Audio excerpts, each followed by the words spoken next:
This is Charles Haley. You're listening to Nothing But Niners. This is Kyle Juszczyk, and you're listening to Nothing But Niners. So now they've got to start from deep in their end of the field, and Garrison Hurst takes advantage of it. He takes the handoff, hits to his right, gets to the 20. He's in the 30. Needs to cut in. He comes back up the right sideline. Breaks the third tackle. Comes down to the 30. He's down to the 20. He's down to the 10. He's down to the 5. He's into the end zone. Touchdown! Touchdown! 49ers! 96-yard run from scrimmage. Garrison Hurst breaking tackle after tackle. Sweeps down the sideline. Throws off bodies like clothes after a marathon. Young, back to throw. In trouble, he's going to be sacked. No, gets away. He runs, gets away again, goes to the 40, gets away again, to the 35, cuts back at the 30, to the 20, the 50, the 10. He died. Touchdown, 49ers. Third down, Alex takes the snap. Alex looking down in post, and it's good. Touchdown, 49ers. It is second down. Ryan takes the snap, throws the flag to the left side. It's Russell, intercepted. The 49ers pick it, and Navarro Bowman is redemption. Navarro Bowman running it all the way for the touchdown. No greater redemption. San Francisco 49ers, we can do whatever we want. Click, click, boom. What's going on, faithfuls? It's your boys Mike and Wayne, and we are back to bring you guys another fun-filled episode of Nothing But Niners / The Breezy Show, man. Guys, this is going to be a fun one. Wayne, is this our first crossover of 2026, bro? Probably 2025, too. Now that I think about it. Yeah, man. You canceled them joints. Bro, like Rakim said, man, it's been a long time, but I'm happy to be here, man. Yeah. We shouldn't have left y'all without a dope pod to listen to. So we are back, man, and hopefully you guys enjoy everything that we have coming for you guys. Let me run through some formalities really quick on my channel. Guys, if it's your first time here, we hope you guys enjoyed the show. Hit that like button, subscribe to the channel. Make sure you turn on your notifications so you know exactly when we are going live. Give us a follow on some of our social media platforms. We're going to start with Snapchat and X. Those handles are Nothing But 9 ERS. And then we also have Facebook, Instagram, and Twitch. Those handles are Nothing But Niners, are spelled all the way out. And then come on down, man, the party where we're always going down. Patreon.com/NB9ERS. Bonus content, real thoughts, real raw reactions to a whole bunch of nonsense, man. It's just, listen, man, there's a ton of content creators out there, especially covering the 49ers. What's going to set us apart? That's why y'all are tuned in. Y'all already know what y'all about to get, especially when you see the two of us on the same screen together. Like, y'all know what y'all about to get already, so you don't even have to, like, try to, act like, is it worth it? Is it worth it, man? Support the Patreons. All right, Wayne, I'm going to give you the same floor also, man. I want you to go ahead and pump up your stuff. Let people know where to find you. Promote the channel, all that good stuff, man. Let them know, bro. Hey, man, y'all know, man, at the Wayne Breezy everywhere. Definitely come on over to the Patreon as well. Got that exclusive content, film breakdowns, little like watch parties, all that good stuff, man. It's just fun over there because that's where I could just be raw. Like, I think people like Eddie Murphy Wayne, then, the raw Wayne, you know what I'm saying, then the family Eddie Murphy Wayne, which we do here on YouTube. So, yeah. Come on over to all the social medias, man. Appreciate the love, too. Yeah. No, this is going to be a fun one, man. People thought that me and Wayne had like some sort of falling out or something because my man called me in the middle of the day today. Yeah, I ain't called you in like 6 months. I thought something was wrong. Wrong, right, because I don't talk on the phone. Right. Usually I send a text message. Everything is a message. So when my phone rang and I saw it was, I was like, oh, snap. Like, I was in the middle of a store. Like, I was getting my lunch. I was like, oh, man. It took you 8 rings, though, bro. So if something was wrong, that was kind of messed up that it took you that long to pick up the phone. What happened was I didn't hear it. So you heard the music in the background when I answered. When I first answered, you could hear the music in the back. I was in a restaurant. And then I had the phone in my cargo pocket. So I'm walking away from the counter, and as I stepped back, I felt my knee moving, like a little buzz on my knee. Mm-hmm. So I reached down, I put my hand on the pocket, and I was like, oh, my phone. So I answered it. That's how it all went down, man. But, I did answer, y'all. It did not go to voicemail. I didn't have to call him back. You know what I'm saying? And people were a little bit worried, man. They thought there was some static, there was some smoke, man. Wayne, you got beef with me, bro? What's up? Nah, ain't never no beef, bro. Yeah, I don't know why people get that. People You know, y'all be speculating. Y'all need to speculate about these 49ers, about the whip some ass. That's what y'all need to speculate. Bro, talk about speculating. Look at this. Look. Mike's late. How they just assume? Bro, you was late, bro. I'm not even gonna lie. This. First of all, Bro, I'm in the background waiting since 9. Still don't know how to play it off. I'm not gonna play it off because you want to know one of my pet peeves, bro. Come on, educate us. Let us know. When motherfuckers show up late, especially when you ask me to do something and I'll be like, I'm going to do it. That's like me telling you I'm going to do something and I don't do it. But when people show up late, man, I don't care if it's a date, whatever. Just don't be late. Like, be on time. Be before on time. You get 7 minutes. You be was on sitting there time. stewing, huh? You was hot. I wasn't hot because I hit you up and you took about 2 minutes to respond. But I was like, bro, like, then I saw stuff going across the screen. I'm like, did this motherfucker start the show? And I don't know. So then I was like, I'm going to stew. But the fact that they know that when we start DJ late. Malone just assumed. He just assumed. Okay, I'll go along with it. Yeah. Rob Dart just assumed. Like, yeah, first of all, they assuming it's cool. It's a 7.5 minute YouTube delay. We actually started on time. Y'all just don't know the new rules to YouTube. I didn't know that either. 7.5 minute delay. All right. And so he said he won't play it off for me, y'all. This is no. I'm saying I didn't. This is 7.5. First of all, I didn't know there was. I thought it was a 7-minute delay. You added a whole nother 30 seconds, but now I didn't know that the rules changed. So I'm here. I'm with you. What's beef? All right, man. Look. So we got a lot to discuss, man. And Tony's gonna come in here. I'm gonna try not to go backwards. And he late. Y'all want to talk about late? He on CP. Well, so I will give this to Tony, man. I sent you the link hours ago. So you made another mistake. Got you. He said another. You just not going. Okay. So he just I'm shooting back, at me baby. the whole I'm full time, back. bro. Like, Man, all I do is take shots. I see, and I don't have a good gunshot sound on here in my board because I try not to promote violence. The closest thing to gunshots I do is my click click boom. So I don't have a gunshot over here, but I'm gonna get it. If I'm gonna be podcasting with Wayne, I got to get my gunshot sound effect. So he is shooting, bro. It's the pew pew. He is shooting. The pew pew. Yeah. So So Tony's gonna be joining. I just sent him the link. Like Tony probably. So this is what I did, right? I hit send. I waited 2 seconds, and then I called him, and I was like, "Yo, bro, you joining?" Like I had to make it sound like I've been sent it, right? Okay. Yeah, so that's smart. He was like, Mike, you never sent the link. Now here's what I know. I know that he didn't hear the notification because I called as the notification was coming through. So I was like, yeah, I did. I said, look at your phone. He was like, oh, okay. So now.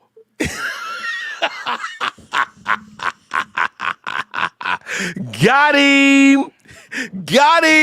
Let's go. What?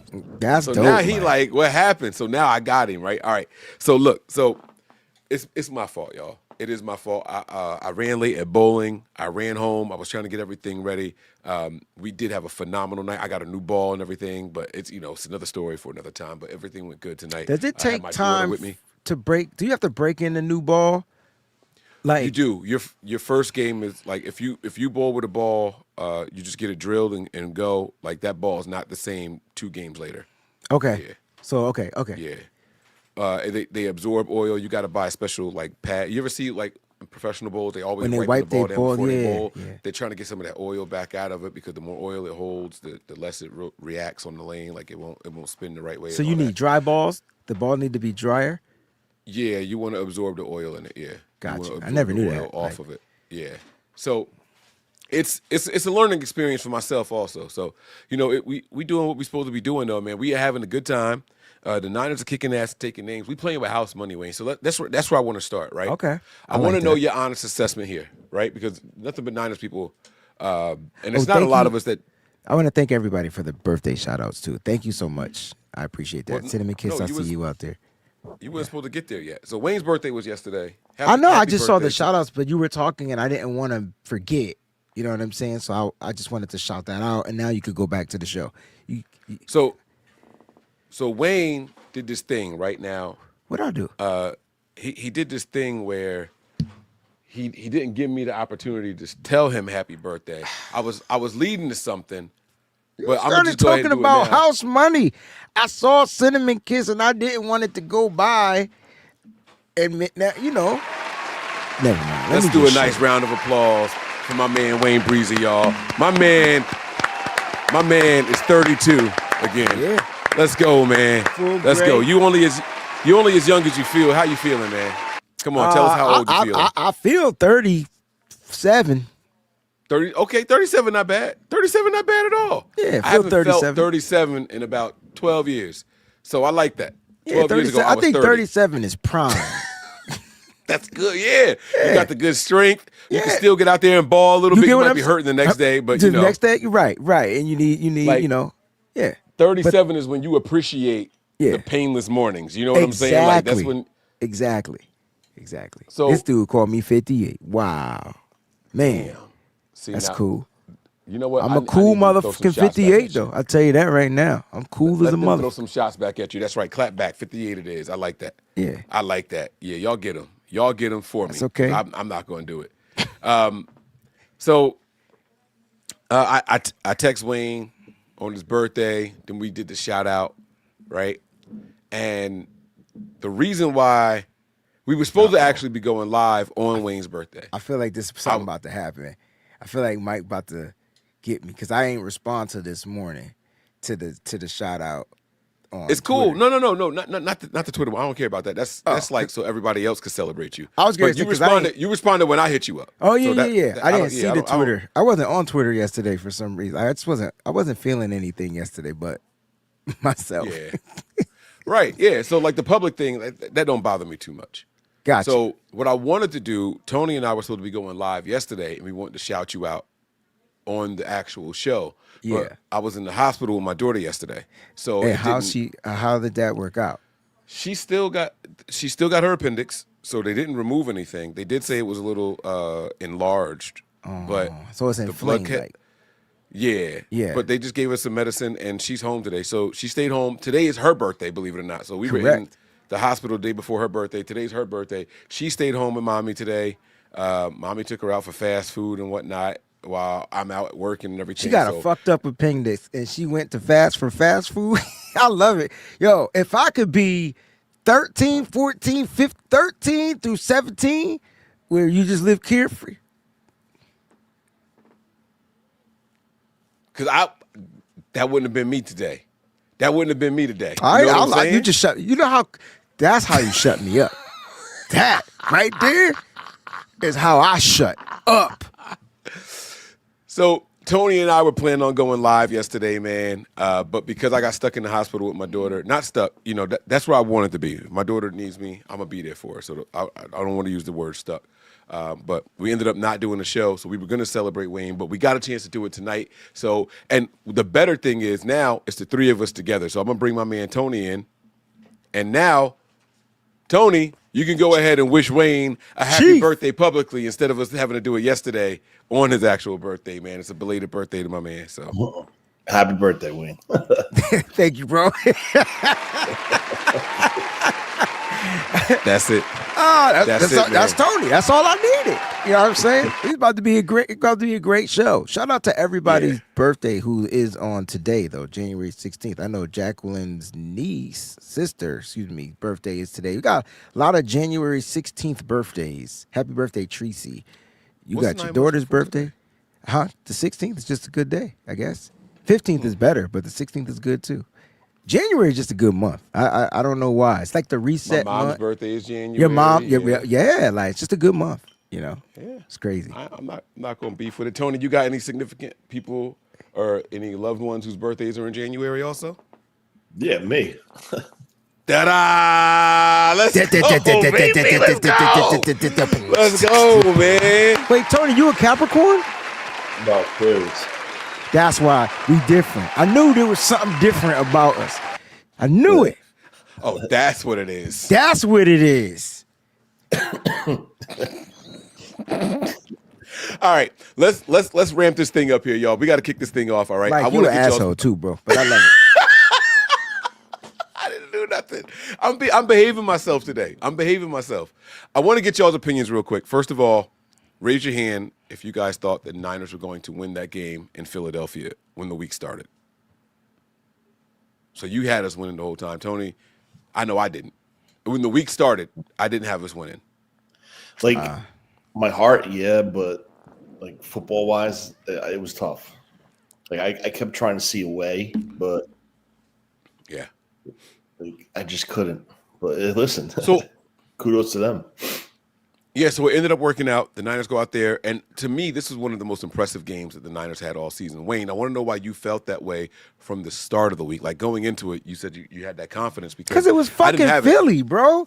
Ain't nobody scared of Philly. Yeah, look, I understand that we're beat up, we're battered, we're bruised. We've been that way all season, and we've been winning games. I don't see what was going to be different about that game. All we had to do was go there and execute. And even though the game wasn't a blowout or whatever it was, at the end of the day, the 49ers found a way to win. I just feel like when your back is against the wall, they just freaking find ways, man. And that's the wave I'm riding this year. It's this find ways to win wave for me. And so it's hard for me to pick against a team with their back against the wall, regardless of all the adversity. We could talk about the injuries all we want. I mean, I ain't even gonna say that, but it's gonna be another week where yep. But if we win, it's cool. You know, it seems just like we sacrifice a player in order to get a win. It sounds like that, right? It sounds like that's what happens every week. Yeah. Oh no.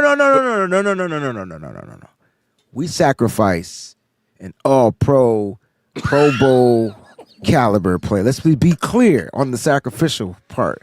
So, but if that means the Niners are going to get a win, yeah. So this is what I want to do real quick. Everybody's been on shows and talking and all that stuff. Most of our opinions are out. But here's one thing that's unique about the three of us, right? One of you guys will say something, and the other person, it'll trigger something. So I just want to have it really quick. Were there any surprises from that game or anything that stood out to either of you guys from that game, right? So let's go with Tony first, and then Wayne, feel free to respond to anything that he's saying, just ping pong off of each other, and then we'll go ahead and transition to the Seattle game that's coming up. I think they played the run very well versus Philadelphia, very well. I mean, Saquon Barkley could not get into a rhythm. I know towards the latter part of the game, he was banged up because of the hit that he got like on his hip or his upper thigh, but they clamped the shit out of him. I think he had one like decent run, and then after that, I mean, you know, like you said, you're saying one thing, now it's going to transition to another thing, and now the play at the linebackers. Who the hell thought those two would play that good? I mean, you know, now surprising. We go into this week, right, versus Seattle, how they ran all over us in week 18 or 17, and now you're like, okay, 18. So if we could control Barkley with that run game, even though they were without Lane Johnson, the Eagles fans made that known, but they played without Lane Johnson, and those two played that type of game. I think you're talking about a different game right now. Yeah. I thought this was one of the better all-around games for the 49ers. The execution on the offense, obviously we had those two bad interceptions by Brock, and this is the first time in a long time I felt like those interceptions were actually on Brock. One of them in particular, I was like, Brock, like, you just can't throw that, right? But all the other interceptions leading up to this game in the last 6 games he's been back, I felt like they were off the hands of somebody else. You know what I'm saying? Like, I didn't really feel like they were all Brock's fault. You know, so I was kind of like, I was very, very forgiving of those interceptions. This game, I was like, all right, Brock, like, that's cool. Like, let's settle down and go out there and handle some business, man. Tony talked about the linebackers. Wayne, did you think, first of all, I cussed Wallow out, like all the way out, after the first time I saw him on the field. I cussed him out. I was like, who the hell is 49? Why is he out there on the defense? I was going crazy. Man, did he make me put my whole size 13 in my mouth in that game. Wallow went out there and balled, bro. Were you expecting that, Wayne? I need to know how you were feeling about that, man. I think those Wallow, linebackers in particular. I think week 18 Wallow was used wrong. I thought him starting and practicing, he was used right. And what I mean by that is just the position that he was playing on the strong side, and then on the weak, we had to play on the weak side. Like, this dude was all over the football field, just playing downhill football, making tackles, chasing down guys. Like, the energy is there. That's what you get. That's one of those former teammates of D. Winters, right, at TCU, right? That championship fucking team that beat my Michigan Wolverines. But anyway, at the end of the day, like, you knew you were going to get energy when he was utilized right, but I didn't know he was going to ball out. I think the key to the defense against the Philadelphia Eagles, believe it or not, was Eric Kendricks. I think communication is what was most surprising. That's the first time I saw this team communicate without Fred Warner, where guys were lined up properly. That's why they balled out. Now, the question is, this week, do you go with Wallow or do you go with the healthy D. Winters?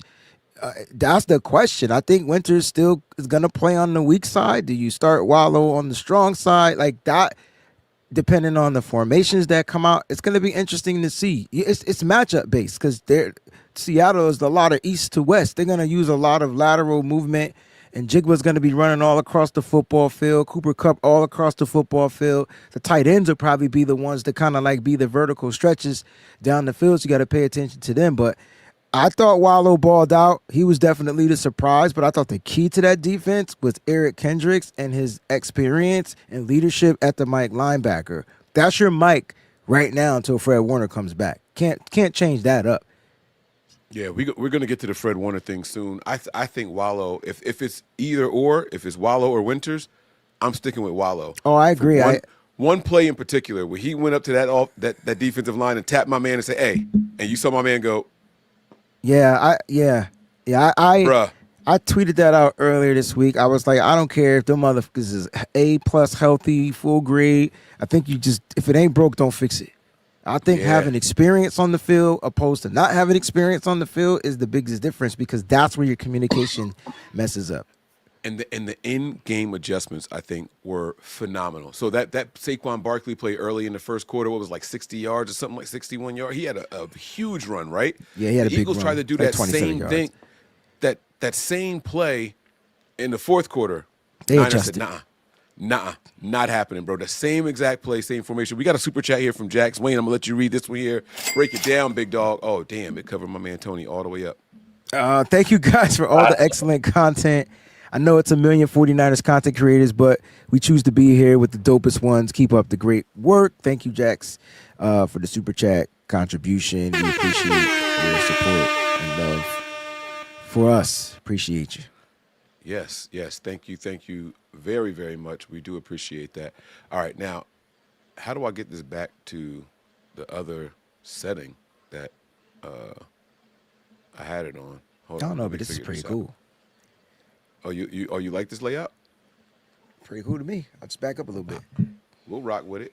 Okay, and it's a better view for the vertical people also. So let's rock with it for a while. Let's see how we do. All right, so we go out there, we handle business in Philly. I get to walk around at work and everything and gloat all week long. I'm going to the bowling alleys wearing my Niners jackets and my colors all week long. And everyone, I had you some in that guy territory, yo. That's crazy, bro. There's this guy that I've been bowling with for the last 3 years, and I'm not kidding. He has never said more than 3 words to me. I'm one of those people where when I see somebody who is intentionally not speaking to me, and they bowl a strike, I'll be like, "Yo, good job," and I hold my hand up and make them give me a high five. And you can tell they do it like reluctantly, right? So tonight I'm in there. I'm leaving, and I put my Niners jacket on. He was like, "Oh, Mike, you're a Niners fan?" I was like, "Yeah, sorry, man. We had to do it to you, right?" This is what he said to me. "I'm a Cowboys fan. I hate those fucking Eagles. I'm so glad that y'all went out there and handled business." Yeah. Like, bro, football brings people together in ways that you just can't imagine. So I was extremely happy to see that go down the way that it did. And, it was just great. Honestly, it was just great. So I was happy to see that. Let's go ahead and turn the page, though. We got this injury report that came out. Let's first start, before we get to the actual injury report, let's talk about Fred Warner. There's a lot of people out there that feel like Fred Warner should be given a chance to play. Let me get y'all's opinions on that first. We'll go in the order. Actually, let me pop myself in the middle here, and we'll go with Wayne, and we'll go with Tony. What are your guys' thoughts? Like, should the Niners be trying to put Fred Warner out there? What are y'all thinking about this? Y'all saw the videos and everything. No pads, just out there running some drills. Yeah, I mean, I think everything's going according to the plan for the Niners, right? Like Kyle already said that they hope to have him back by the NFC Championship game, right? So they open up his practice window. He's got to get a week of practice in before he's gonna be activated. At least a week for a guy like Fred Warner. Me personally, I thought everything looked good. I thought the ankle looked good. I liked the way he was testing the ankle. He was proving to everybody that the ankle was fine. I know you was making some comments in our group chat about it, but he jumped on that ankle, landed on the ankle on purpose. That was a purpose thing, for you to see, like, don't fuck with me because I'm ready to come back. And Fred Warner already stated he's ready to come back, but he said that the team's got to cross the T's, dot the I's. Like, there's some politics as usual in this. But if the Niners win this game, I guarantee you Fred Warner's playing in the NFC Championship game, bro. It's guaranteed. Yeah, right, Tony, before I give it to you, Tony, listen, I welcome opposing fan bases in my chat all the time. You're not going to come on the show with two black dudes and call, there's the monkeys. So you've been banned, I didn't even see that. I'm glad you paid attention to that. Your comments are turned off. If you guys are moderators, and if that was on my channel, make sure, he's excommunicated, bro. Yeah, I don't kick people out. I encourage the banter. I encourage trash talk and all that stuff on my channel, but you're not going to call two black dudes monkeys on my show. Sorry, sir. Eat your melons and all that. Suck a dick. Like, I'm sorry, Wayne. I'm on your. I got to be on your channel also. It's 10 o'clock. But no, those are games I don't play. But feel free to talk some regular trash. If you want to sign back in as somebody else, just don't come in here with that nonsense. Tony, your thoughts on Fred Warner, man? I think he looks good. I think it's more for next week. I don't think they're going to play him this week. Obviously, they're not. I think that whole thing that he was doing, like hopping on one leg, is trying to get that point across because he knew the cameras were there. It held up pretty good. But then his wife posted a picture of him on the couch with all like these machines on his leg. I saw that, bro. They playing with us, Tony. They having fun. I'm like, what is going on? But whatever, it is what it is. If I tried to do that right now, I'd be on the floor screaming. But I think this is going to be like Kyle had in that game, that more reverse throw to CMC from Jennings. He's going to have something up his sleeve for this game. And I think God willing, they beat Seattle this week. Fred Warner's going to be on that field in the NFC Championship game. And I think that's what he's very strategic. Like he knows how to, he like spaced everything out. So he's going to do something in this game. He did something versus Philly, like I said. And then if it gets to it, Fred's going to be on that field for the NFC Championship game. This team's going to be up on all three games. And they're just playing with that free money, with their backs against the wall. They have zero pressure on it. So they're playing free football right now. And you see it. They look a lot more confident. They look a lot more comfortable. The tackling has improved. I'm looking to see what it's going to be like tomorrow night. I think the defense was back to that swarm mentality, even though 3/4 of the people that were on the swarm that are still on this roster were not in the game. I think the youth is starting to take that step. The defensive tackles. I think, honestly, Collins and West should be starting over Davis and Elliott right now. I just think they're playing that much better. The defensive ends, that's a different story, but you're starting to see this unit really gel. And I think this game, well, we'll get into that later. But, yeah, so as far as Fred Warner, I'm glad they're not forcing it. They're letting him do it on his own terms and also with the medical staff as well. But he looked good. I'll say that he looked good with an injury like that. That's just he sustained on what, October 13th, 12th. I think he got hurt. To recover from an injury like that, quick. That's impressive. I mean, he got plates and screws in his ankle, but still. And he had a different surgery too, like one that can help speed up the process too. Like, he's 100% bracketed. That ankle's not going nowhere. Yeah, he's pinned and screwed and plated. Like, that's the only reason why he's able to do it. Yeah, they could have just done the plate. They could have just done the screws, and then they go back and remove them. I think in the future, but he's got plates, screws, and they went with that surgery because it's really solidifies the ankle and it gives him an earlier return. Agreed. All right, so let's go over this the injury report as it is right now. All the practices for the week are done, and I want to know if there's anything that is concerning to you guys, if there's anything that stands out to you, just whatever the names may be. I'll go ahead and blow this up here. Hopefully everybody out there in the chat can see that. All right. What we have here, Jair Brown did not participate. He is officially ruled out. Jacob Cowing was a full participant. Luke Gifford did not participate for the first two, and then Thursday he was limited. YGM, Yatura Grossmatos was limited and then did not participate on the last day of practice. Ricky Pearsall limited all week long. Dominic Pooney was limited and then a full participant on the last day. Fred Warner was limited, and then did not participate and officially ruled out. Keon White, limited, and then full participant.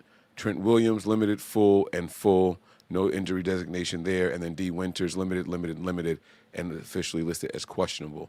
What stands out to you guys here, if anything at all? Nothing. It's what I expected. This is all expectations, right? The questionables, we knew those were going to happen. I didn't expect Jair Brown to play after what did he have, a groin injury or hamstring injury last week? Hamstring. Yep. Yeah, I wasn't expecting him to play. He didn't really return to that game, thank goodness. And then you got Fred Warner. I wanted him to play, but I wasn't expecting him to play. Like, those are the outs. The questionables, Cowing won't play. Gifford shouldn't play because I'd rather see Wallow out there, to be honest. I think Ricky Pearsall plays. And I think D. Winters plays. I know y'all don't want that, but I think that's what's going to happen. I wouldn't be mad if he's a third guy out there. I don't think he'll be the third guy out there. I don't want him to. I want him to be that special teams linebacker. Over Gifford? Gifford was brought in for special teams. I don't care. But I don't think Gifford is going to be healthy, is what I'm saying. So I want D. Winters to take that spot, bump up Wallow. Okay. All right. Tony, anything on here stand out to you? I just think they need everybody. I think they need everyone that's playing has not been ruled out. They need everybody up and playing and participating. Gross Matos, he had a pretty solid game rushing from the edge, a couple reps inside. Trent, listen, we didn't have Trent last time we played this team. All right. And everyone says, yeah, but it's only a lineman. Well, that lineman makes a big difference, especially without having George Kittle. So Trent Williams is healthy, thank God. Keon White's healthy. Are we going to see a package now with Cowing because he's a full participant and he's healthy? Is this when Kyle's saving him for this game? To start, taking. So let's have this conversation, Tony, because I like that you said that because I think this would be his third week, right? The third week, second week. All right, so the second week. It's just Wayne. Y'all are both right. This is second week as a full participant. No, I meant as far as being third week activation. Active. Yeah, it's his third week active, but it's the second week being full participants all practices. So Tony, let's have this conversation, right? Because I like that because now who not playing? Oh, I think number one, Malik Turner will not be playing. He was gonna get bumped back down anyway. He's going back to the practice squad. That's the thing. I think Cowan will be up. I think Pearsall will be up. I think they go +1. But you can't. But Cowing is not on the practice squad.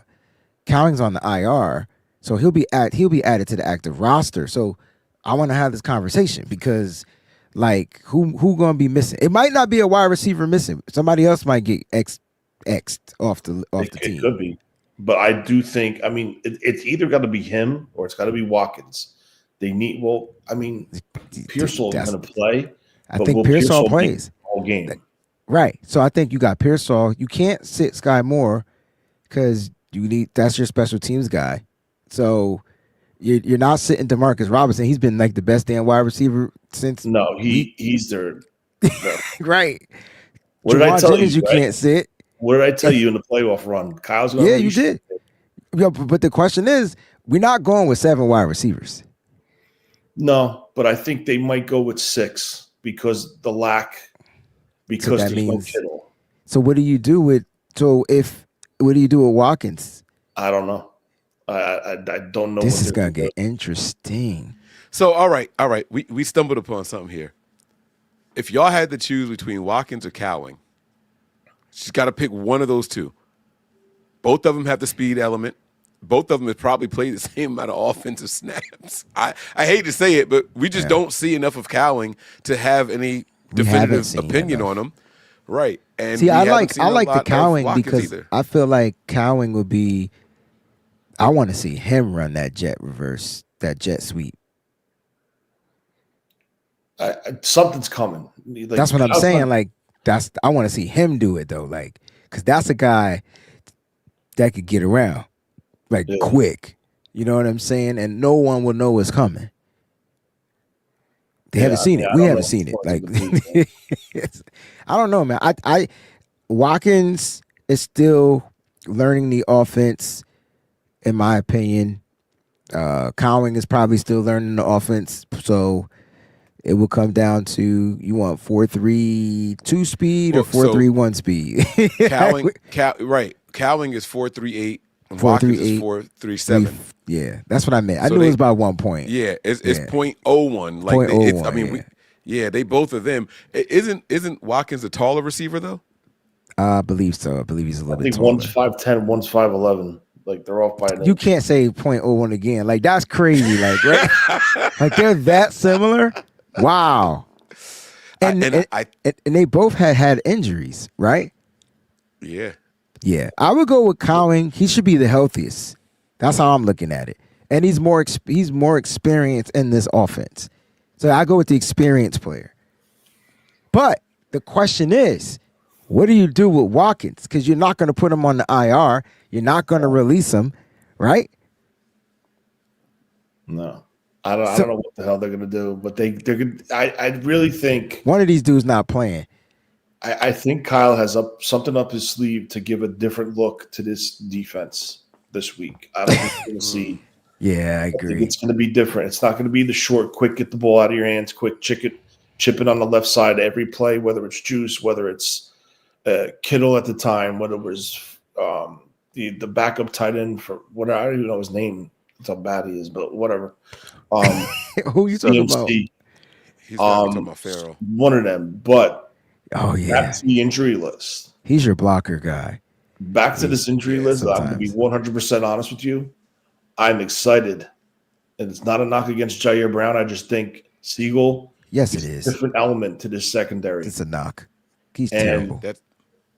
There's a different element with that kid back there. It's football, Tony, right? He just knows how to play football. The problem is this. Jair Brown is a safety that does not have elite speed. All right. Yes, he's made plays. Yes, there's things that Jair Brown does very well, playing inside the box, flying up out from the second level on a run fit. He does it very well. But when he has to turn and run, that's sometimes where he has some issues with recovery speed, ball skills on trying to time a pattern or to jump time to make a play on the ball. I think this secondary took a little bit of a step with this kid back there. And the reason why I'm trying to say this, and I'm not trying to ram Jair Brown to the ground, but this kid was a former corner. He knows how to cover. So when you have that with his type of speed and his ability in tackling, I think that frees up Mustafa. So now you don't have those interchanging safeties that are like they could still show it, but at the snap, it's going to be Siegel that's going to be shooting deep to be the coverage safety rather than Mustafa. I think that makes Mustafa a better box safety or strong safety, if you want to call it. And I think you saw Mustafa flying up, making plays on the ball on shallow routes or even in the run game. So it's going to be, I do expect Seattle to try to test him. But I just want to see how this defense reacts, or not reacts, but carries over into this game from having a solid outing last week versus Philly to now versus Seattle. And remember, the previous defense only gave up 13 points. So it's not like they're blown out of the water. So I'm really interested to see how this defense plays now with the linebackers, with Siegel as a secondary piece. And, I thought this defense looked great at some points in that game.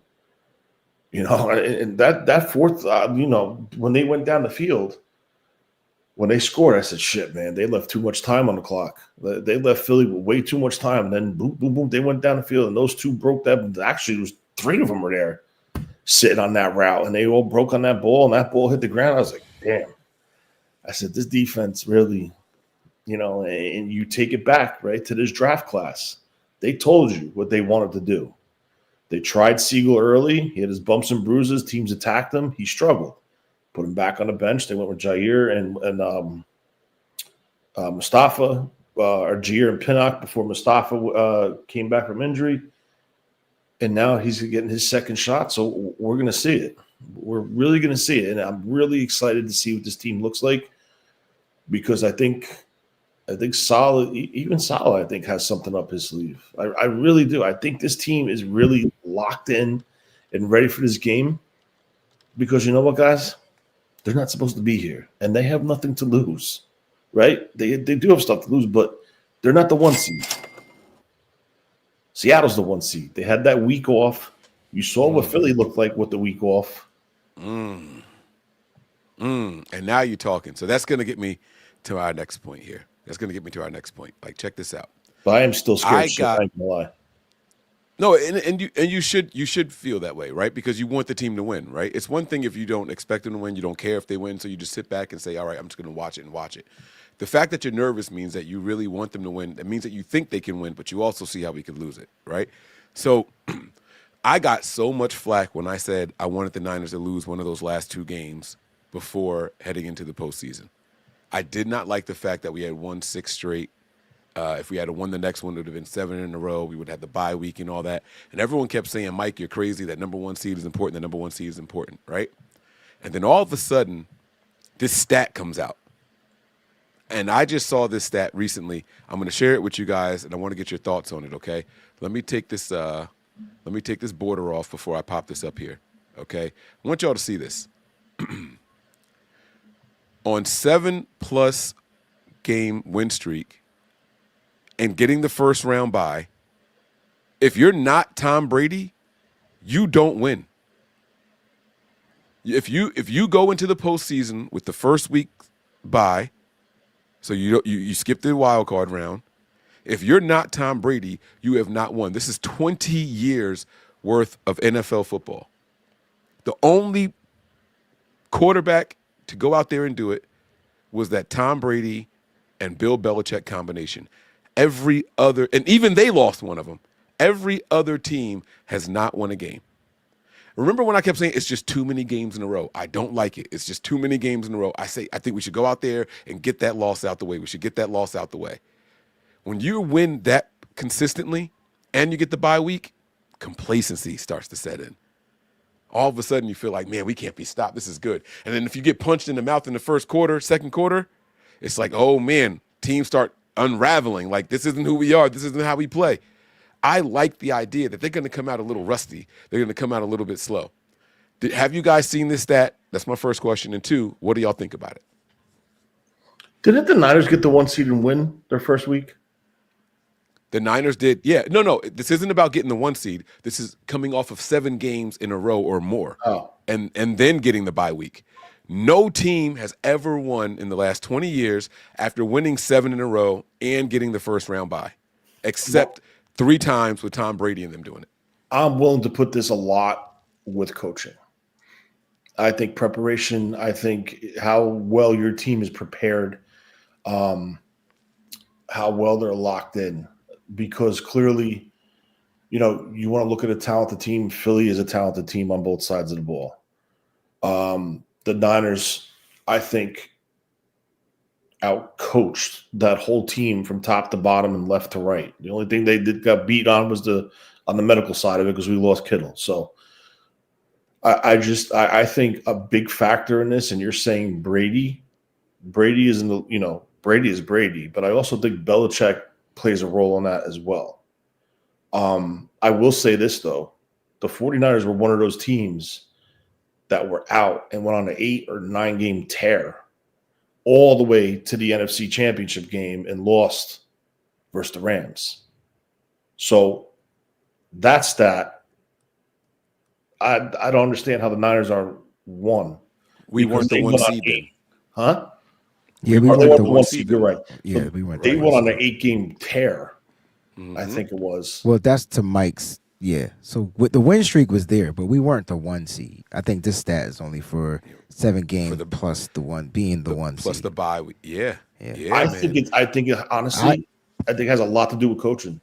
I think it has a lot to do with your coaching, your leadership from your players, preparation. The culture is a big thing. I told you, Michael, we were on our last show. I said, I don't care what anyone says. I'm watching that sideline because I think if the Niners come out and punch the Eagles in the face, you're going to have nothing but issues. And what happened? You said it. And sure enough, A.J. Brown and Sirianni yelling at each other. You got players stepping in. That tells you there's issues with that team. I honestly think it could happen with this team too. Because you have a lot of hotheads on the defensive side of the ball that are all blah, blah, blah, blah, blah, blah, blah, blah, blah right now. And if they get chin checked, how will they react? And also it's experience, right? Not a lot of those players have been deep into the playoffs, right? I think right now the most experienced team in the NFL playoffs right now is the 49ers as the 6th seed. Let me think. There's no Chiefs. There's no Ravens. The Bills have some playoff. I would have to double check. I feel like the Bills have been there the last couple of years. They might have gotten bounced early also, but I think the Bills have some experience there. Nobody in the NFC has as much experience as the Niners do. The current version of them anyway. Yeah. And, I don't even have to say the current version. I mean, it depends on how far back you want to go. But the Niners officially have the most playoff wins in NFL history. We accomplished that last week. So, I mean, Tony, you're right. 41. Yeah, we are the most experienced playoff team in the NFL right now. So, and Kyle's motto is either you don't make the playoffs or you make the NFC Championship game or the Super Bowl. Now, I see what you're saying. I see where you're going with this. And just know Kyle Shanahan is 4-0 in these divisional games. And Brock Purdy's 4-0 at Lumen Field. This shit is crazy, right? But here's the thing, right? Like, when I think about this situation, though, like, I'm probably the only person to be like, fuck this stat, because I think the Niners would have been that next team had they kept winning. Like, okay. That number 1 seed was important. And it was important due to the health regulations that we did. That number 1 seed was important because we needed the break to heal. Opposed to, I don't think, Mike, we would have came in complacent. I don't think we would have came in feeling ourselves. We would have came in beat up, battered, and bruised, and been happy for an extra week off, potentially getting some of those players back. But I also talked about how I thought the Niners were the road warriors of the NFL this year, and they played a lot better on the road as the road warriors. So I was definitely looking forward for this team to get some road victories. They got the first one, expecting to get the second one, and then I guarantee you, when they beat Seattle, I don't care if they play the Rams or the Bears, Niners going to the Super Bowl, bro, with a beat-up, battered, and bruised team because of one thing, and Tony just said it. Coaching. That's what's going to separate these boys right now. Coaching plus the quarterback, right? It's definitely the quarterback, but it's still the coaching of it, right? Like it's the coaching aspect. You know what I'm saying? Because I need Brock to stop fucking up, like I do. But I love his moxie. I love the way he just shakes it off. But sometimes, at some point, Mike and Tony, them mistakes can come back and bite you in the butt. Sure. And you could talk about how we lost the turnover battle and won that game all we want, but this is a different monster. I don't know if we necessarily lost the turnover battle, but I'll let it rock. What you mean? I'll let it rock. So explain. Well, because I'm listening because we had 3 turnovers in that game. 3. One didn't count. We had 2. One was a fumble. Unfortunately, the clock ran out of bounds because they didn't have enough time to call a timeout. Brock on the sideline. Yeah, that was a fumble. Yeah, true, but it don't count because it didn't count. It did count. I mean, it counted as a fumble. We've had interceptions that they called back because of holding and stuff like that. If it don't count, it don't count. But I do get what you're saying. So when I look at the turnovers in this game, right, the literal turnovers is going to show 2-0. That's what it's going to show. Either way, they lost the turnover battle. But we got 2 fourth down stops. Every coach in the NFL counts those fourth down stops. It's called a turnover on downs. Okay. It's called a turnover on downs. We got 2 very important stops on fourth down. So then it was a push, a wash. I guess. Yeah. I don't, but you can. I respect that. No, I get it. Not everyone's going to see it that way. I completely get it. And maybe that's the homerism in me, right? I feel like that's what Dan Campbell's biggest problem is over there in Detroit, right? It's like, okay, so we don't get none of them fourth down stops in this game, and we throw 2 interceptions, and we don't get any interceptions. That's gonna be a fucking problem. It's a real 2-0 or 0-2. Yeah. It's gonna be a problem. And that's Brock doing too fucking much. See, so like Brock has to just play efficient. Like, I'm all for the explosive plays. I'm all for it. But when you're trying to throw it in a tight window and you had that wind and not in your favor, because there was 2 types of winds. It was throwing in the wind and not throwing in the wind. When he was throwing in the wind, that ball was kind of sailing a little bit. So you could blame it on the wind, but that's Brock missing a wide open guy to throw it into double coverage. Like, I just don't understand that. It could be because of pressure. It could be a whole bunch of stuff, a whole bunch of factors. But I need Brock to this is a different game. It's a different monster. Trust me, like, I'm not thinking we're going to come out here and just mud stop the Seahawks. Their defense is going to bring it. But Brock's got to trump the D. Pause. Yeah. And he's got to figure out how to step up in those passing lanes, guys, and be like, you know what? Nobody open. I'm just going to take off and run. There's going to be nobody in front of him. Get 3, 4, 5, 6, 7, 8 yards if you can. Right. Brock's got to be we need Detroit Lion divisional round Brock. Second half Brock Purdy. Second half. You got specific. Yeah. Okay. Second half Brock. No, 100%. That's what we need. I like it. So you mentioned that's going to be the difference in this game. I have a couple of notes here. I'm going to tell y'all what the difference is, and then I want y'all to elaborate on them. And if y'all don't touch on my subs in each category, then I'll go into it a little bit more. All right. The first difference between this upcoming game and Week 18. Here's what I have. Here's the first one. Trent Williams. How is Trent Williams and his presence going to affect the 49ers offensive performance this time around? The floor is y'all's. Come Tony, on, let's go. You get the offensive lineman, Tony, because this is common sense. But Tony, you get this one. Let me explain something to you. The mentality, the comfortability that he brings to that offensive line in that huddle, knowing that he's there, it's different. Spencer Burford is a different guard with Trent Williams there. That offensive line plays different. You're talking about tone setter. You're talking about a guy that gives you versatility in your offense, minimal, whether it's a screen, whether it's literally him pulling out and leading people downfield on a reverse, whether it's in pass protection, whatever it is, Trent Williams is there, okay? And if you listen to him talk, we got one down, you got another one to go. We're taking it week by week. He's setting that mentality as a veteran in that offensive line, in that locker room, on both sides of the ball. Because the defense, very young. And him being a captain, he's been very vocal this year. I just feel, especially without Kittle, I think this is a night and day difference this game. Because I think now Kyle's not chipping. Kyle's not keeping people in. Kyle's attacking. It's back to attack mode. You know, the motions, rolling the pocket away, rolling the pocket to wherever he wants to do. I think Kyle's going to do it. I do think they have probably the best defensive line, one of the best defensive lines in the NFL. It's tough.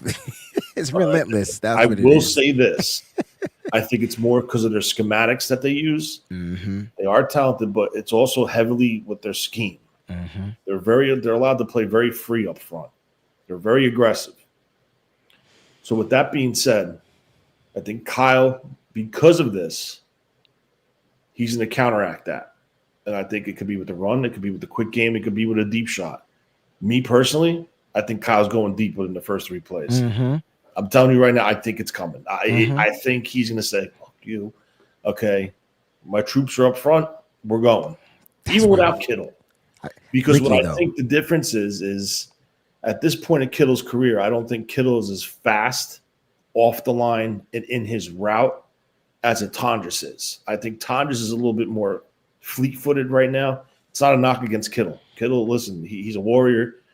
The guy just keeps getting injured. He just keeps coming back for more. And I love the dude. I think he's the face of the Niners. I think he's probably one of my favorite Niners. And I'll ride or die with Kittle. He's a straightforward dude. I like him. But you're adding a little bit more athleticism to the tight end. So now what is that going to do?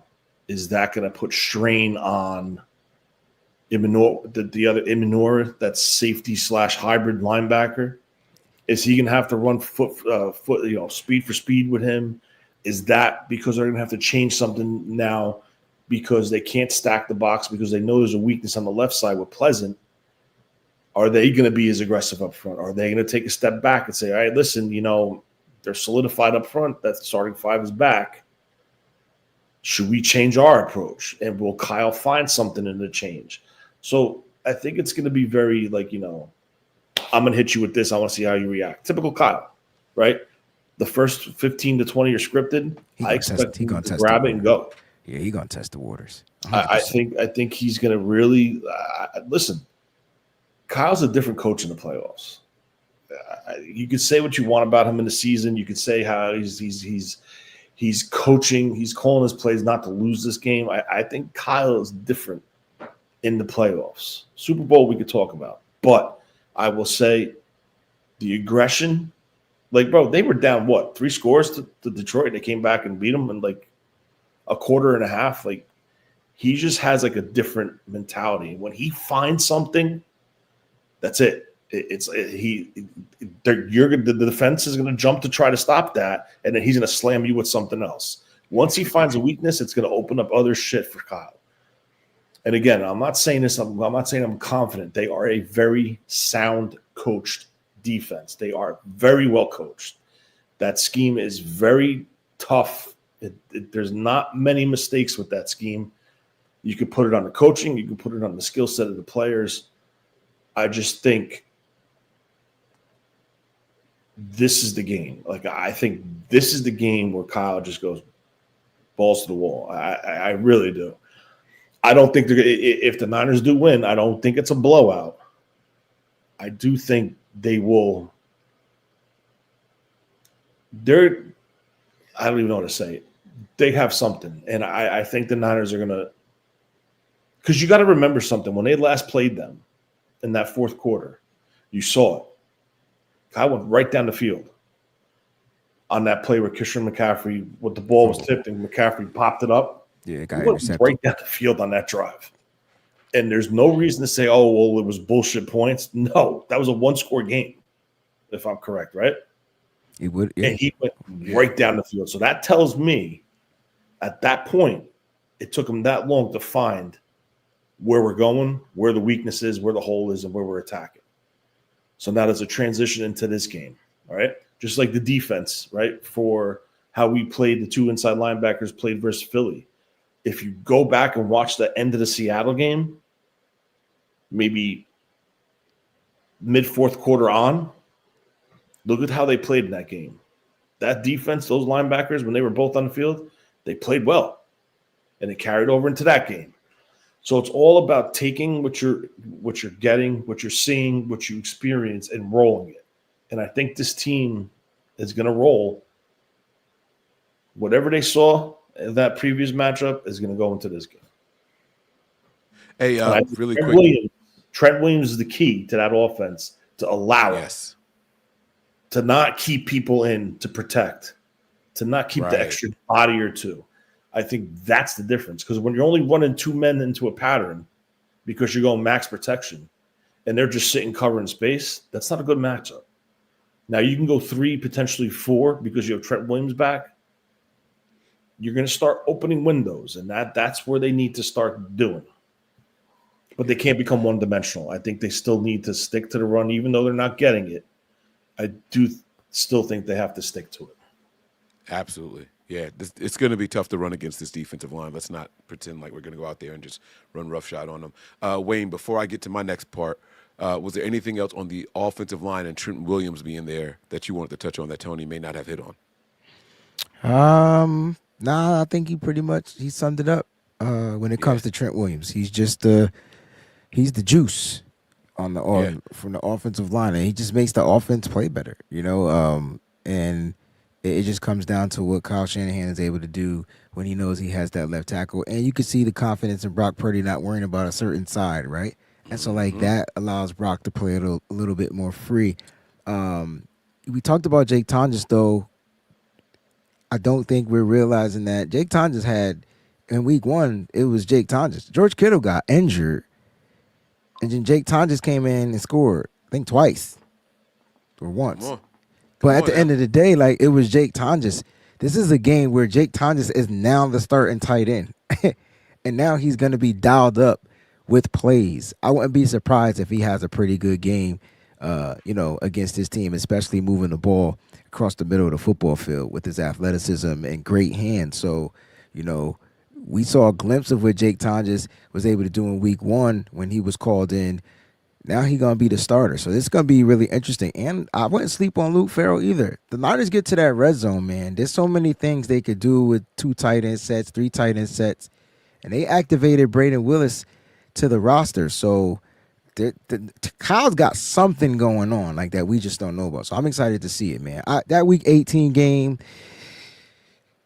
they lost because Mike said that they shouldn't go, continue the win streak so that they could get the loss. So that's the only reason why they lost that game.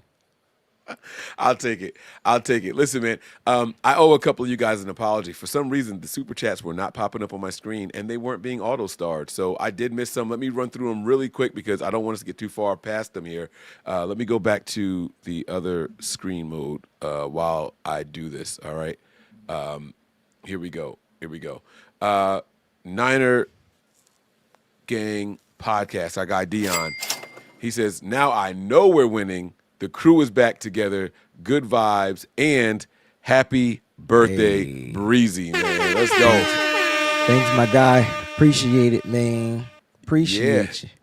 Yeah, man. We got another one here. And this one is from our guy Nigel here. Nigel likes to throw him in there as well. This is a Breezy B-Day party, man. Let's go, man. We turn up for you. Man, come on, man. We dropping bombs on them, baby. Turn it up. Let's go, man. That's right. Where's that energy at, man? Here we go.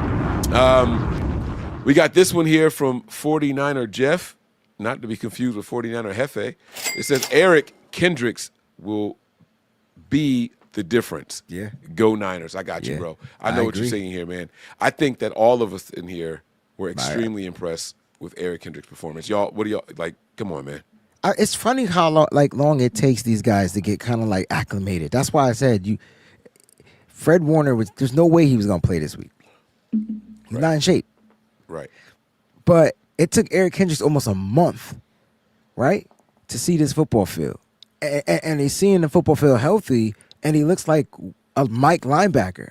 We finally have a Mike linebacker not named Fred Warner. This is great. Yeah. So I couldn't agree more. Eric Kendricks, I think the key when you wear that green dot is communication. You got to line up, shift the defensive front. Tell them what they doing. Slant in, slant out, whatever. We coming in, whatever. You got to get the secondary line. That's why the game was different against that Eagles team. You didn't see the Eagles explode against this Niners defense. And even when they were trailing in the fourth and came back and won offensively, the Niners defense kept the team in the game. I expect them to do the same thing against the Seahawks. Eric Kendricks is key on that defense. Yeah, absolutely, man. Again, communication is key. You know, we heard Robert Saleh talk, you know, after we lost Fred Warner. There was a lot of people saying, why can't we get, oh, God, what's the other young linebacker on the field that we drafted? Tatum Bethune? No, not Bethune. He's the rook. We Nick drafted Martin. him. Nick Martin. Why can't we get him out there? Why can't he do it? They tried to explain he doesn't play Mike. He doesn't play Mike. And then it came down to when it was like Bethune or Winters and who was going to be the Mike. And Robert Saleh went right to the podium and said, look, it's going to come down to who communicates better. All these guys can tackle. They can all go out there and run. They can all make plays. But that's not just what the Mike does. He's got to communicate with the team, call the play, pre-snap calls and things of that nature. So he went out there and broke it down. We got one, y'all.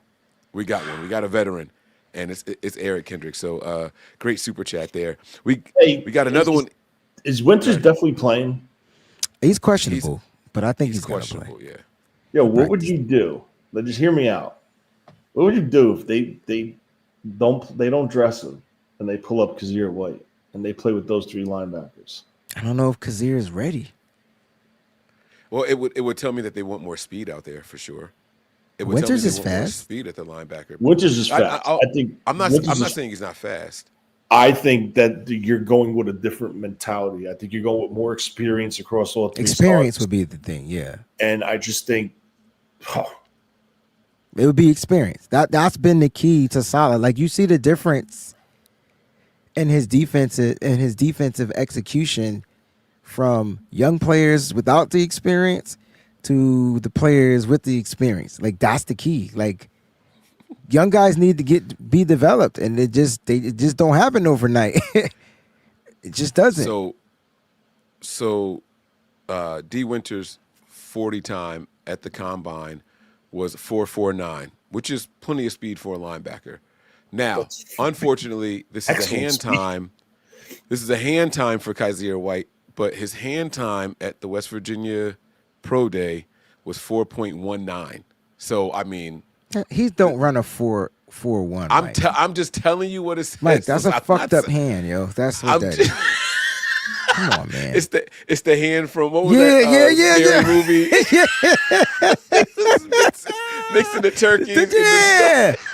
4.19. I'm just telling you what to say, bro. I'm just telling you what to say. One thing I do remember about Kazir White was his speed in college. I do remember that's the only thing I remember. I'm just telling you. Mike.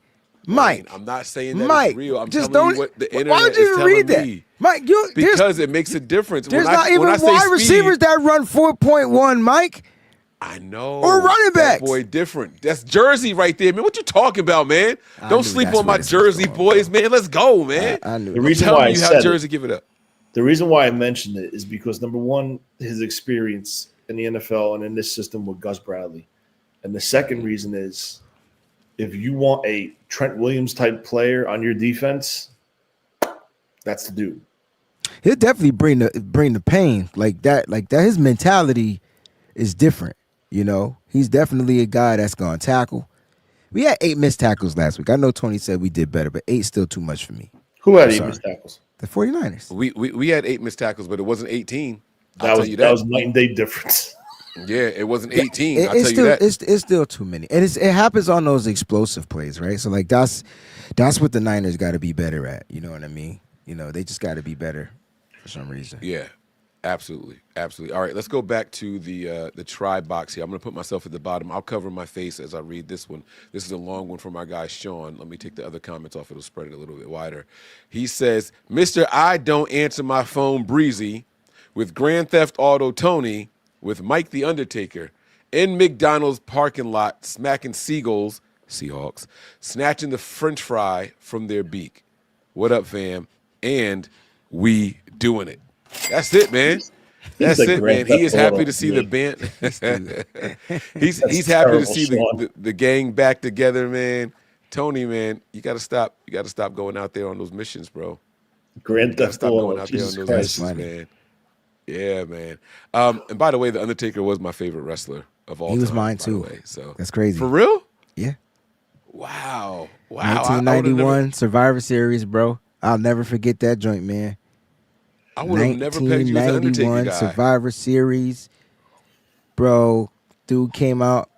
I was like, who is this? And he is him. That was it. Bro, I remember when I thought he was dead. Like, I thought they kicked his ass, and then my man Paul Bearer goes, boom, and held that urn up. Yeah. My man sat up like a Pez candy coming out the neck. It was just pow, it just popped right. I was like, oh, he different. Oh, he's different. Whoever man. wrote that character come on, was bro. Genius. Bro, I never seen nothing like that. Then they started breaking out the caskets and stuff. Oh, my goodness. What? Like, talk about aura. Or no, they don't call it aura now. What do the kids call it? Riz. They call it Riz now, right? I didn't even know it was called Riz. It's aura to me. Like, oh, okay, yeah. Yeah. The Riz is and different. Then Sean has a back-to-back one here. Let me change the sound effect here. Here we go. He says, Breezy, Kanan in the car turned 6 2 days ago. Happy birthday, Kanan! There's another one. There's another birthday one. Let's go, Capricorn's man. in the house. Oh, my goodness. Round of applause for all these January birthdays, man. My mom, Tony, Wayne, Kanan, my daughter today. Like, oh, man, these January birthdays are taking over. Jackson's, you said her niece? Her sister. Oh, her sister. I apologize. Her sister. I mean, look, they everywhere, man. They're everywhere you want to be. He says, no more IEP, no autism. That's He is dope. the head of his class. Let's go. Say hi to him, brother. Miss you, brother. Go ahead, man. Kanan. Kanan. Go ahead, What's man. going on, Kanan, big man? dog? We miss you, Kanan. Man. I miss you, Round of Kanan. applause. Uncle Breezy, Round of man. applause. He getting back to himself. He coming back. He's making a comeback. Yeah, just like Kanan, man. Now the head of his Sean, class. don't be putting my fucking business out here. I don't answer the phone. And you know this, man. Just text me. Which is why it took me 8 rings to answer when you called me. I was like, oh, this is a glitch. He had the pocket down. It's a glitch in the matrix over here, man. Something is not right. Something is not right. Sean. All right. Yeah, man. That's right, Sean. Expose him, man, because he came on starting the show just throwing shots at me. So y'all run it back and see all the shit. I did not throw shots. Somebody said you was late. All I did was agree. That was it. That's When you not ain't throw a shot. shots at me, bro? How did I throw shots at you by agreeing that I'm just asking. That's Yes, the only I thing you did. said. I threw shots. Okay, You're right. Thank I you. did. There. I sure did. There we Shots. go. There we go. All right, here we go. We got Slick 68 here. He says here, Kyle is gonna bust that Jimmy G playbook from 2019, but this time he has a quarterback that can make them throws. And happy belated birthday, Thanks, Breezy, man. Hey, who's Let's going to be go, the man. receiver, Slick? Who's going to be the receiver to catch that Emmanuel Sanders pass? Ooh, let's talk about it. Come on, let's talk about it. I like that. So if we're busting out that old Jimmy G playbook, he overthrew Emmanuel Sanders for the dub, right? Right? Like that's what it was. That's what I'm saying. We had to win on that play, dog. He was wide open. So no more Damn. 32-year-old wide receivers, man. We don't even have a 32-year-old wide receiver on the team, right? I mean, I think our oldest receiver is Robinson. He's 30, right? So who's it going to be, man? Is it Pearsall? Is Pearsall's leg good enough to do it, y'all? Do we trust Pearsall enough to do it? How old is KB? Kendrick Kendrick Bourne Bourne? 30? is 30, maybe? Let's see here. Kendrick Bourne. Man, Kendrick Bourne ain't caught a pass in 7 weeks. They do not look at this dude. He's 30 also. He's also 30. He's 30. That's what I thought. That's what I said. I was pretty sure our oldest receiver was 30 years old. Yeah. So who's it going to be, man? Who's running that route? Who's going out there to get that deep shot to ice the game, man? Oh, Jacob Cowing. That's the Jacob Cowing route right there. Y'all tripping. All right, now I know. No. That's the yo. If Jacob Cowing is activated, tell me that's not his route, Tony. No, yeah, it's definitely. Damn it, that's his route. It's a big if.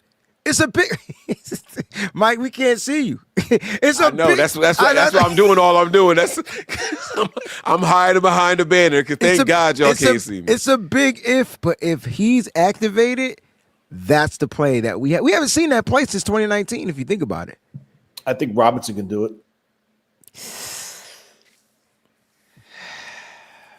Yeah. Come on, disagree. No. No, you punk ass. No, the fuck he can. Yes, he can. Yep. He can't. You haven't watched Robinson do that a couple of times. And Robinson. And here's the question: will Brock Purdy's ball be short? Robinson could definitely do it, Mike, because his stutter steps coming off the line and shit, he creates space, that kid. He's a good route runner. I just don't know that I've seen him create that kind of separation. I just don't know that I've Look seen at it. all, That's all I'm saying. Look at all his out passes when they run the out routes. Yeah, he's got a step open. and a half. But sometimes Brock passes be short, so you got to come back to him. Right, and then that's a pick. I need somebody that's going to get a little bit more than a step and a half, bro. A step and a half, we're talking about a yard difference. I need somebody that's going to get out there and having dudes trailing 3-4 yards behind them, man. I need more separation than that if we're going to have Brock underthrowing them. You know See, I what I'm saying? think Pearsall runs different routes. I think Pearsall is stretching out to the sideline type of routes, but they're still deepest routes. But I don't think it's Pearsall either. it's definitely not Jawan Jennings. That's your slot Definitely guy. not Jawan Jennings. It's definitely not Kendrick Bourne either. Don't say Jordan Sky. Watkins. Don't say Sky Jordan Moore. Watkins, ladies. Oh, Sky Moore can do it too. Oh, wait, don't do that, Oh, Tony. it could be Don't- Sky Moore. It could be See, Sky. now It could be now, Sky. I don't like that, Tony. Why you do that? Why you do that, Because Tony? I don't think Sky Moore could do that. I don't think Sky Moore's that type. He's just a straight line runner. I think he's just a boom. What? That's But more of a reason for him to get that route, though. No, if he gets a clean like release, you just sure. said. Yeah, he's a straight line runner. That's what I'm saying. Isn't that If more he of a gets a reason for him to clean get that release, route? sure. That's a big if, though. Nah, that's I don't think that's Jordan Watkins' route. We talk about come on, we looking at that same. We talk about that play, that play. Like Emmanuel Sanders had double coverage beat, and the ball was thrown. Well, I didn't even know Jimmy could throw the ball that far.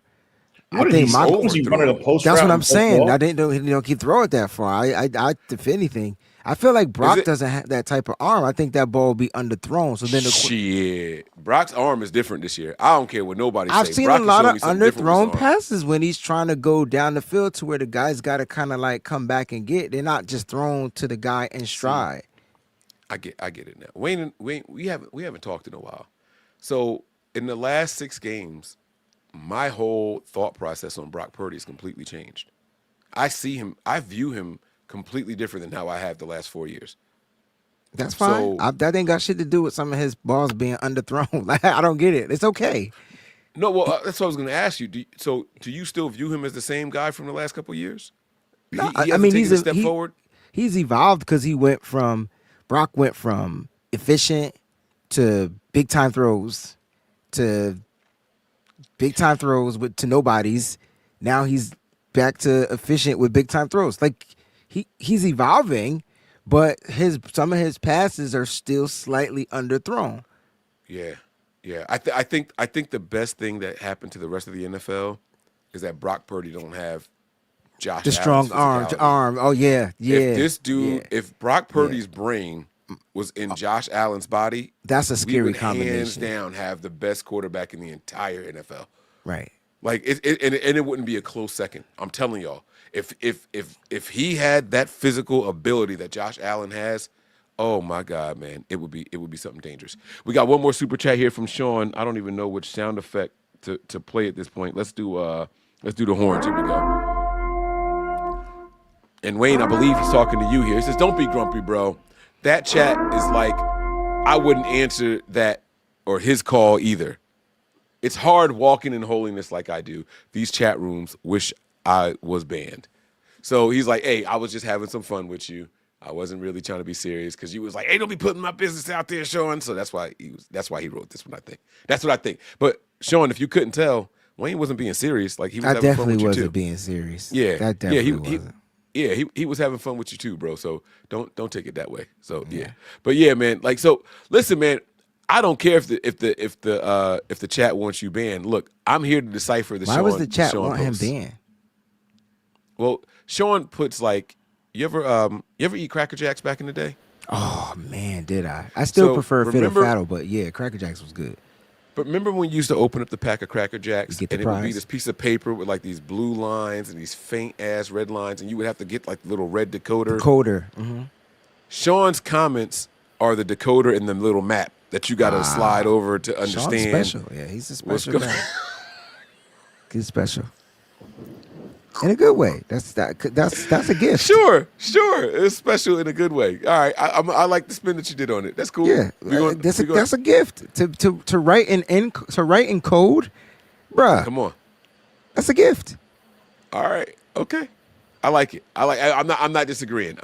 Yeah. All right. So let's get back to the regular scheduled program. Okay. So we talked about Trent Williams in the offensive line, right? We already talked about Kendricks plus Wallow, right? And what I have here is the overall defensive communication and the improved run defense. Better run defense equals better pass defense. And this is what we didn't get to with the Kendricks and Wallow combination, right? The run defense was better. What does that do for the pass defense? Now, hear me out. Week 18, Seattle was damn near perfect when it comes to splitting passing yards and receiving yards. 181 passing yards, 180 rushing yards. The Niners were just stuck guessing every single snap, and they were just as effective whether it was the pass or whether it was the run because we couldn't stop the run. With an improved run defense, with an improved tackling ratio. Again, y'all just said it. We had 8 missed tackles versus 18 missed tackles, right? That's a huge difference. If we can stop that run, if we can slow down that run game and force Sam Darnold to throw more, how does this game become different? I mean, that's the key. It's you make it one-dimensional. Break it down. That's the key. And you know what? It's not even about just stopping the run, right? Here's where the Niners struggle. Is they give up explosive runs. Okay? And so when I say explosive, I'm talking about runs that are like usually 10 yards or more, but the Niners be giving up these 20-yard plus runs. And in that game, they gave up a 27-yard touchdown run. That right there was bad, and that was because they were guessing. You had guys getting blocked out of the play. Gross Matos doesn't set the edge. Next thing you know, he's too far up trying to rush the passer. Next thing you know, boom, Jair Brown gets blocked off by a tight end, and Demo kind of just gives up, right? It's that. Those are the ones that really be the dagger. They do well against the run, but when they get gashed, that's when that run defense struggles. They didn't get gashed except for that one time in the Philadelphia Eagles game, but they adjusted. I think with the experienced linebackers out there, I think that adjustment happens. You're playing against a two-headed monster, so it's not like you got to stop one guy. It's not like you got to stop Saquon. You got to stop Jonathan Taylor. You got to stop Bijan Robinson. Now you got to stop Kenneth Walker and Zach Charbonnet. Them guys going to rotate so that they stay and remain fresh. It's a little bit different. It's going to be a little bit more difficult. But at the end of the day, you want to make Sam Darnold throw all game long. This ain't even about getting, pressure on Sam Darnold. This is keeping this guy in the pocket. Make sure this guy is just throwing his ball. He's already got this oblique injury, so they say, or whatever like that. You know what I'm saying? But stop the run. Stop the run. Make him throw. If you lose to Sam Darnold in this game because he had to throw for 500 yards, okay. All right. But stop the run. Stop the run. That's what keeps this offense alive. And Sam Darnold has not been playing well for the past several weeks. They only put up 13 points against us. He's not playing well. He has 8 interceptions, 8 touchdowns, something like that. He's just not playing the Sam Darnold as he was at the beginning of the season. So stop the run. So Tony, I want to get your take on this also, right? Wayne talked about the 29-yard rush by Saquon Barkley. Yes, I called it a 61-yard rush because that's how it felt. It felt like 61 yards, Mike. You start the game, and I was like, God, gee, he just ran the whole field. That's legitimately how I felt. That's why I called it a 60-yard run. But Wayne was absolutely correct. It was a 29-yard run, right? And if you go back to Week 18, the Seahawks had 3 carries for over 65 yards. Okay, there was a 19-yard run on 3rd and 17. And then, respectively, they had a 20-yard run by Kenneth Walker and a 27-yard run by Charbonnet, right? So just those 3 runs alone are over 65 yards of rushing yards, right? I don't think the Niners are giving that up again. And maybe I'm wrong, but if we can What did they finish with? What did they finish with the rushing yards? Who, Seahawks? Yeah. Seahawks finished that game with 180 rushing yards. Yeah, I felt like Walker total. Yeah, Walker and Charbonnet, I felt like they split. Bro. Yeah, and Those another thing I dudes didn't couldn't be understand, Charbonnet likes to run outside, Walker likes to run in the middle, and they still couldn't figure that out.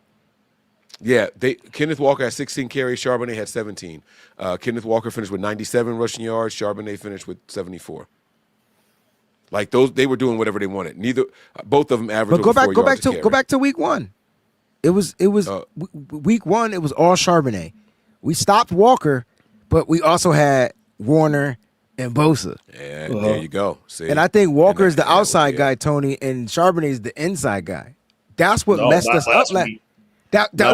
And week 18 is what messed us up. We so used to watching Charbonnet go inside. This kid hit the outside zone and right. And so in week one, Charbonnet had 12 carries for 47 yards, which is still 3.9. That's still good. That's still good. And Kenneth Walker finished the game with 10 carries for 20 yards. Like he was bottled up. Yeah, they stopped. That's what I'm saying. But I think Charbonnet had a touchdown in that game, right? He was the one that scored. He did. Yeah, got to keep him out of the end zone, man. They don't get any rushing touchdowns. We good. They scored one touchdown. They scored one touchdown. I know. Yep. It was a rushing one. So Tony, come on. How does the run game affect the pass game? Go ahead. The floor is yours, man. Let's go. Get your breakdown, man. This is what they call our offense. Our run defense. If we can control the run, how does that affect the passing game and the overall? Clearly, I don't think Seattle has the utmost confidence in Darnold. I think they know his history. Minnesota, he comes out the gate flying like with his hair on fire, and then towards the end of the season, he starts dwindling down. I think that projection is correct for this season with Darnold.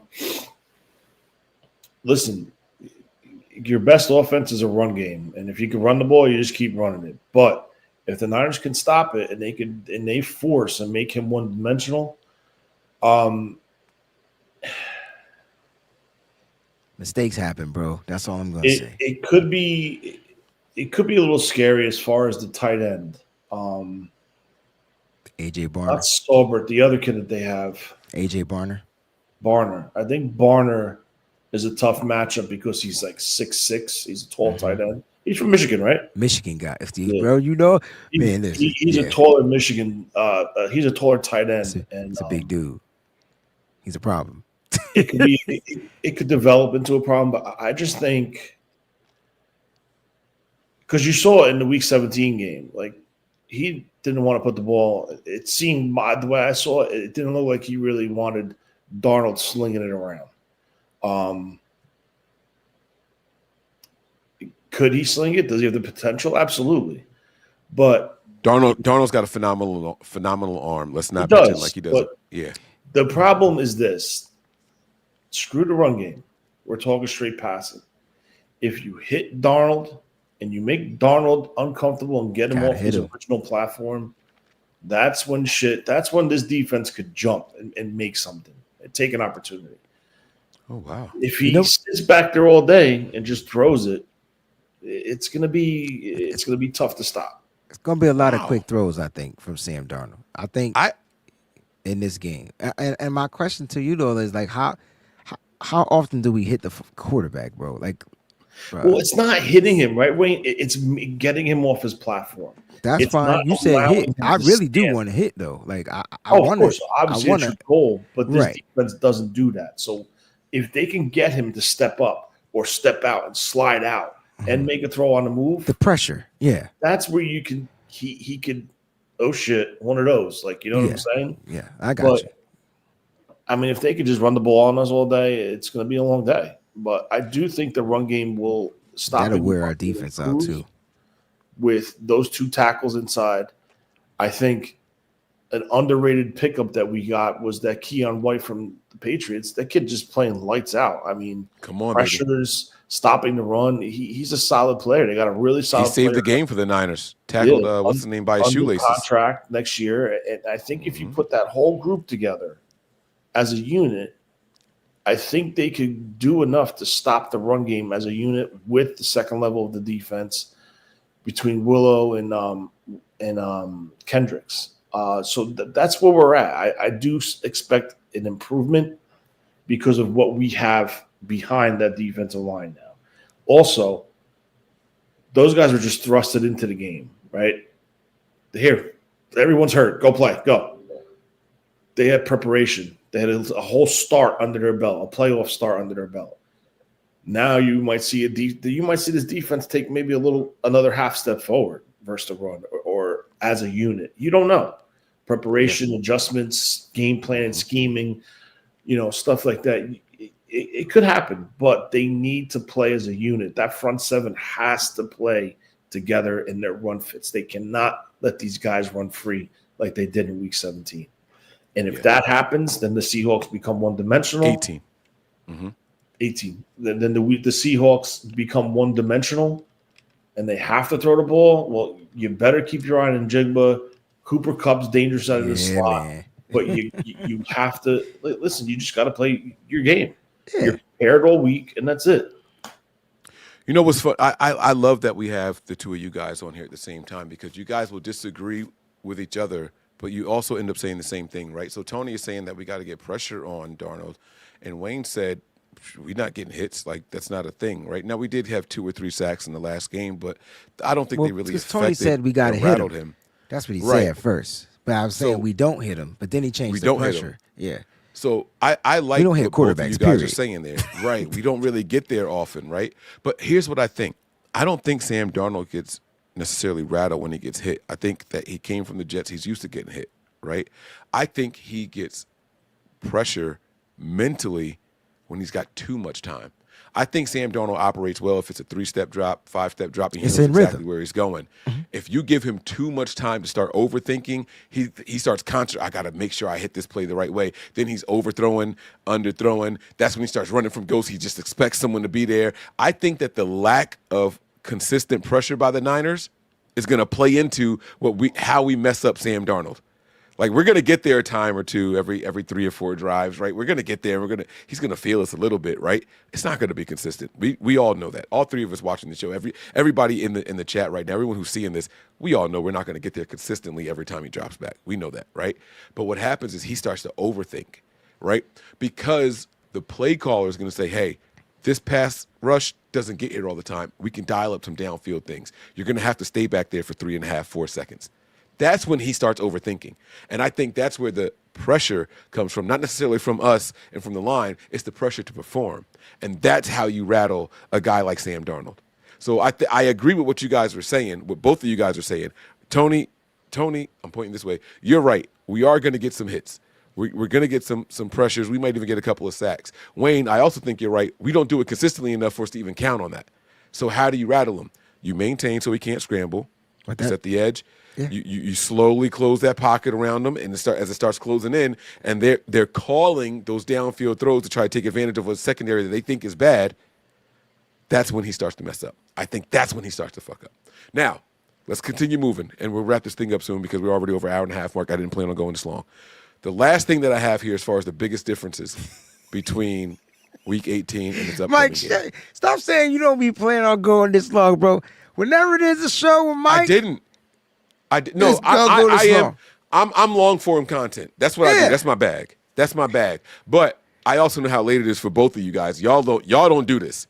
So I also keep in mind who I'm on the show with. You know what I'm saying? Like, this isn't y'all bag, right? So I could go for another 2 hours. Don't get me started. Like, this is my thing.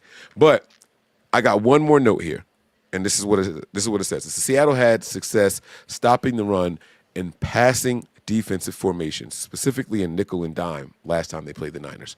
Their nickel and dime packages were stopping the run because Niners didn't have wide receivers out there that they feared, that they respected, right? We didn't have Trent Williams, so they felt like they didn't have to respect the pass at all. Trent. Yeah.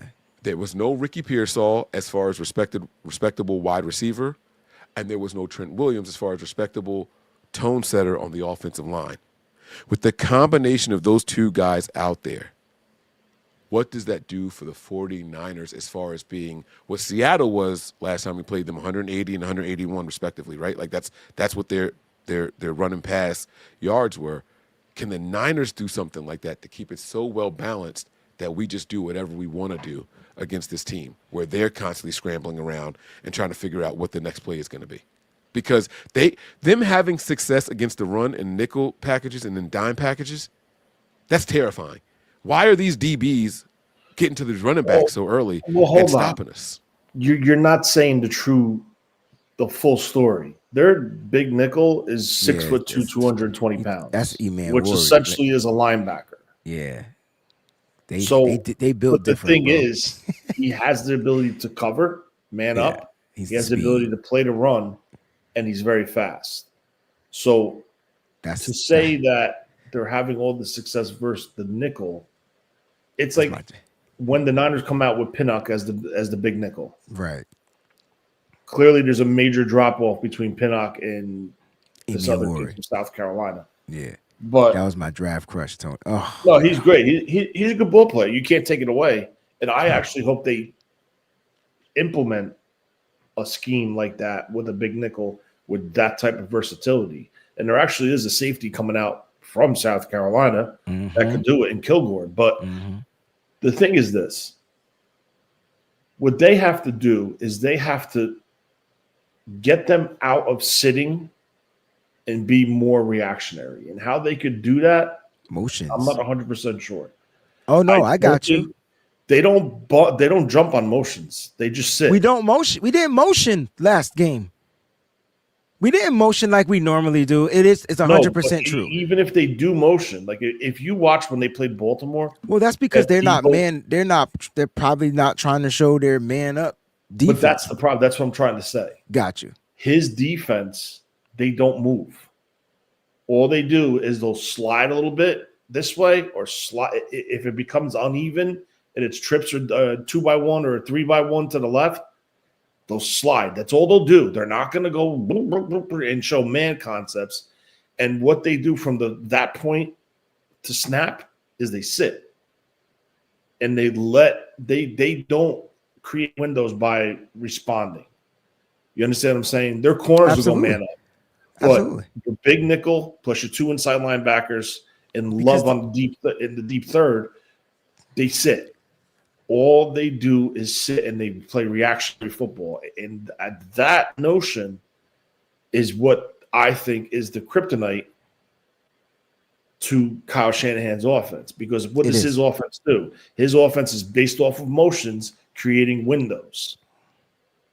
So what does Kyle do? Does he answer and say, okay, let's try something else? We're not going to motion, and we're just going to attack based out of our alignments. I don't know. Which is what we saw a lot of in week 18, but the execution I thought was piss poor a lot. Like in my opinion. It was poor because number one, honestly, I think Seattle wanted that game more. I think that game was more important for Seattle than it was for the 49ers. That's fair. Unfortunately. I also think that Kyle did things in that game to see how they respond. I agree. I was going to take this game and come across with the jab or the knockout punch. That's what I think. And Kyle's known to do that. Like he'll call a whole script in the first half, and then the second half it'll be opposite. And he'll jab his way out of it. He'll you know what I'm saying? He'll adjust and he'll adjust that defense for what he's seen based off. Because remember now, he has the week 1 film. Yeah. He has the week 17 or 18 film, whatever it was. Yeah. And now he puts those 2 films up and he watches the changes from 1 to 17 or 18. And then he goes to the 18 and say, okay, well, this is the difference. They sat when they put Job in and they put the safety / linebacker / corner in.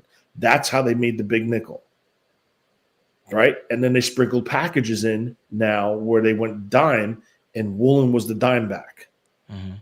So what Kyle has to do is if he sees a heavy dime look, I would get right behind Trent's ass. But that's the difference. Go. So you just gave the answer. Like the no Trent shit didn't work. With Trent, shit would work. I think that was the big issue. It's common sense. Because the issue is this, and I said it before. With no Trent means Kittle's is an inline blocker. Inline blocker. Now you're only sending 2, maybe 3 people out into a pattern. Where you have Trent, and now you can send potentially 4 people out into a pattern. So that's where we're at. That's why, and I think you still get inline blocking.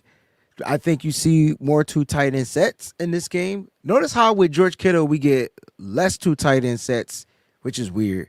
But when George Kittle doesn't play, you get the two tight end sets with the Jake Tonjes and the Luke Farrells out there on the football field. So I think you're 100% correct. And I think this is a totally different offensive game plan, knowing that you have your all-pro offensive lineman out there.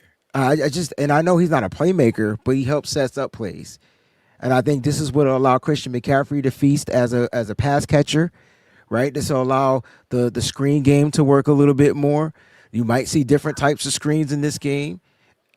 It's just I think Kyle will find a way. It's going to come down to his players executing the plays.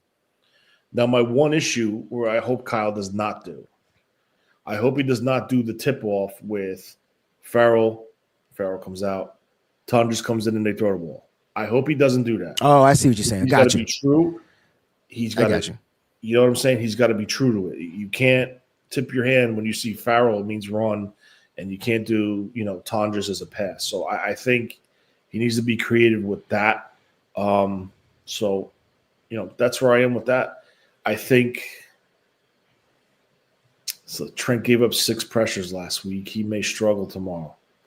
Sure, whatever. He was also rushing against Nolan Smith, who's 6'2", 250 pounds, with 4.4 speed. So, I mean, I don't see Seattle having that type of rusher. I mean, yes, Maffei's good. Yes, Hall is good. Derek Lawrence is not that type of rusher. He's more of a power rusher, and I think that fits 100% Trent Williams' game.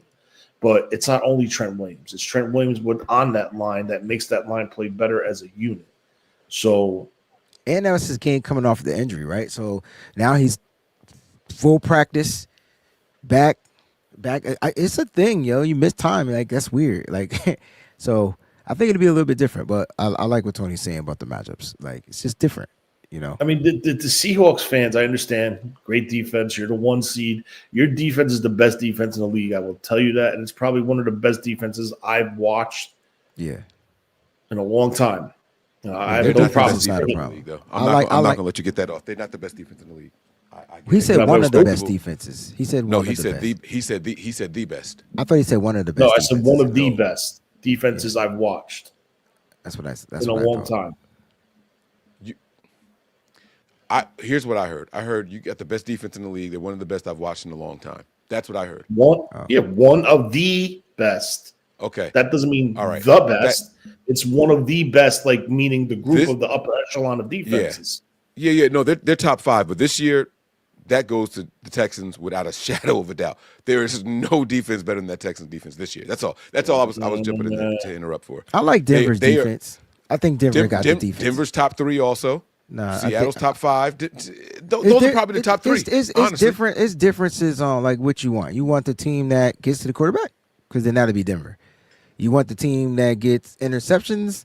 That's probably the Texans. So like Texans get to the quarterback and they stop the run. The Broncos led the league in sacks. So I hear you. But I'm just saying like they all have and the Texans didn't lead the league in interceptions, but they do get them. I think I'm just saying I think it's preference though. Like right. Texas top 3 in all of those categories: sacks, pressures, interceptions, like stopping and run. They top 3 in all of them. They the best. But I like Seattle's defense. I'm not gonna lie. The way that defense is built, the defense top notch. It's beautiful. I think it's relentless. It's a beautiful thing they got going over there. Yeah, it's a relentless D. They got big corners. I mean, they got a big secondary. That's how they're able to play physical. Like Tony said, they're so like malleable, right? Like they disguise very well. Is what I'm trying to say. They don't move on the motions. That's how the Ravens whipped our ass that time. Anyway, and that's how that they're part built. right there. Yeah. You got back to it. I wasn't going to bring it up. I was going to move us on, but since you said it right there, they don't move on the motions, right? The couple of times that we probably move people 12 to 15 times offensively. We put somebody. We're trying to see who's playing in man. That's all motion is doing. Yeah. Those boys had cement feet, Wayne. They weren't showing shit. I ain't see a shoulder pad do this. I ain't see a shimmy. I didn't see a helmet turn. You know the little beak on the side of the helmets? I ain't see nothing. Those boys stonewalled the 49ers, and Kyle didn't know what to do. But you know Kyle why, didn't know what to do. Brock didn't know what to do, and the offensive lineman didn't know what protections to call out, bro. They had us shook.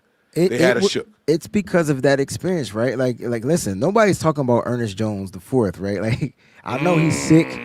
I understand he's dealing with some type of illness, but expect him to show up. Like, right? Like, you got to expect him to show up. That's key to their defense, right? Their linebacking core. And then they just got a pretty good secondary. Like, I'm not going to Who has a better game? Ernest Jones or Eric Kendricks? Talk about the old linebackers. Come on. Who has a better game? Come on. Let's go. Let's get there, baby. I think Jones has the better game. I didn't think he played that well. I think Kyle took him out of the game a lot in week 18 because you didn't hear about him. But in week 1, he was the man. I think he has a better game. Tony looked like he might have disagreed. I saw that facial expression. Tony, That's what cool. you think, man? I don't know. I could just be stirring the pot. I think Jones is going to have the better game because the 49ers offense attacks the middle of the field. That's where they play. And if he's sitting 7 to 10 yards off the ball, just sitting there, the traffic's going to come right there. Yeah. Well, he's going to have more opportunities, I should say. But all right. The flip side of it is if they continue to run the ball at the rate that they did, that means Kendricks will be busy inside the box, trying to stop the run. And they're gonna try to get they're gonna try to force Kendricks to cover.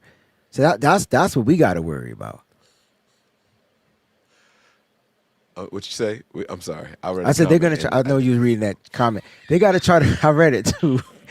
They're gonna try to force Kendricks to cover, and that's something. They got a lot of shifty dudes coming across the middle of the field. I don't want to see Kendricks on a wide receiver, but they're gonna make it happen.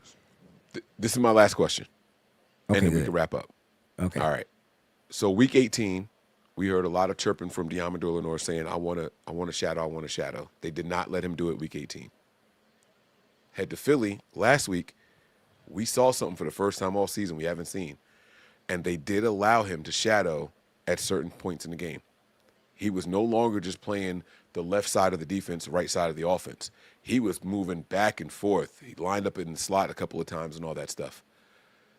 Was that preparation for if and when he's got to go up against Jackson Smith and Jigba? Because Njigba was a nightmare for the Niners. How do we slow him down? Do we see a game where Diamador Lenore, our best corner, shadows Jackson Smith and Jigba, their best wide receiver, top 5 receiver in the NFL this year? After top this, 5. we going home. Isn't he the best? He's number 1 receiver in the league. I wanted to say the best, but I felt like that was my Ohio State bias coming out. So I didn't number want to 1 receiver in the league. I don't know the stats. But He's the number 1 receiver in the league. Sure. I'll leave it at go. that. So he the best. So boom, our best versus the best. No, I don't. Are y'all shadowing all game or no? Not all game, no. Moments, yes. Interesting. Okay. Let me ask you this before we give it to Tony. What moments aren't you shadowing? If he lines up in the slot, you're gonna put Diamador in the slot. That's what shadowing is. I don't think they do that. So you wouldn't do that. So he's got to be on the outside in order for Lenore to go with him. Right. I think on the outside, Demo will go with him, and I think on the inside, they trust out. In the 3 wide receiver set, you let Stout do his thing. That's what's gonna happen. But listen, man, here's the key to him, right? He can catch. He got 200, 300 fucking yards for all I care. Just don't let him score touchdowns. Keep him out of the end zone. That's their guy. He going to get his. He's having a season, a career season at that. Keep him out of the end zone, bro. Keep him out of the end zone. I guarantee you, the Niners have been good at keeping him out of the end zone. They're getting beat by tight ends and they're getting ran on. Just keep him out of the end zone, bro. Okay, Tony, what say you, man? Am I wrong? First, am I wrong? Did y'all see Diamador Lenore shadowing a little bit? He was on AJ Green a lot that first half, right? It was that's why I said not all game. That's why I said that. Yeah. Okay. I think it was situational. I think it was very heavy in man concepts. I think they were when they went man, he would do the shadowing. I think you could see that this week. I think they prepared for it last week. I don't think he'll go to the slot. I think Stout, not stature, but physical and speed-wise, I think could match up with him in the slot. I do think in man situations on the outside, I think Demo could follow him. But I'm going to be honest with you. I think Green had a couple solid reps against him when he lined up against him. And the reason why I'm saying Green, because Green's a little bit taller, his arm's a little bit longer. More physical, I think he might be a little bit faster than Demo. And it's not a knock. I'm just putting his physical attributes out there, which could match up versus a receiver like Njigba. So that's something to keep in mind too. What I don't want to see is them play that 7 yards off and just catch the ball, tackle, push them out. I don't want to see that. This is not a game that you could do that. All right. This is you play aggressive, play with your back against the wall, and just come out fighting and swinging. And I think they'll be able to control it, hopefully. But I think the defense has to play together as a unit, all 11 guys. They all have to be sound assignment, tackling, flying to the ball, run fits, communications key on the back end. And they got to tackle. With Siegel now without Jair Brown out there. But it does help with Kendricks in the middle. So if Kendricks sees Kendricks will pretty much be lining everybody like Fred Warner did. So let's see how that works. And, if they could play as a unit and they could rummage one sack out of the game, but at least keep Darnold make Darnold drop his eyes off the receivers, I think the Niners could do it. But that's a lot that you're asking for a lot right there. So it's going to be interesting. This is why they play the game. You got Seahawk fans burning Fred Warner's jersey. You got Seahawk fans on the YouTube things. I didn't even know they had content creators saying we're playing the Rams next week. You got to play this week. You saw what happened with Philly. Did you see the voodoo doll? The dude that paid for the witch doctor shit? Yeah. No. For Brock Purdy? You didn't see that, Tony? No. I don't know if he was Fucking playing, despicable, but bro. that shit was crazy. I don't don't know if it was AI or not. Yeah. You don't want to see? I got the picture here. You don't want to see it? I don't want to see that shit. I don't like that shit. Okay. I'm not into that shit. That shit freaks me out. I don't like it. I don't want to see that. But it's sad that you have to go to that. If you're so confident of Week 18's performance by putting one touchdown up with 3 field goals, you shouldn't have to go to a witchcraft to solidify it. Talk your shit. All right, we got one more super chat here, and then we're going to go to final thoughts. Let me read the super chat really quick, and then I'm going to let you guys go final thoughts in order of the way that we are on the screen right now, okay? The very last one that I see here is from our guy, Eddie. Hold up, here we go. Eddie G. and the B-Dogs. He says, good to see y'all together. I think we win the turnover battle. Love y'all. Let's cook them birds. Niners dub. Book it. Love y'all. Hashtag faithful to the Bay, man. And we balling, y'all. I like that he's got 3 footballs there. Y'all know what those 3 footballs represent in my eyes? Wild card, divisional, NFC championship. Let's go out there and get them, man. He ain't put that 4th one, though. He did not put the 4th one, dog. Come on. Nah, Eddie G, Come thanks, on, bro. Eddie, man. What you doing? Where the 4th football at, baby? It's all good. I just went off the top of the dome. I don't know why he did the footballs, but, he's showing some love out there. Eddie, man, we do appreciate the super chat. I was not booing the super chat, so thank you very much, man. And, no, it is always good to get the band back together, man. I think we got something special here. Anytime I can get my guys here to get some honest thoughts and opinions out there, that's what I want to bring to you guys as much as I can. So hopefully we get to do this a lot more next year. It won't be as late. I can promise you that part. And, Nate, thank you for fixing it up and giving the 4th football. Okay, it won't be as late.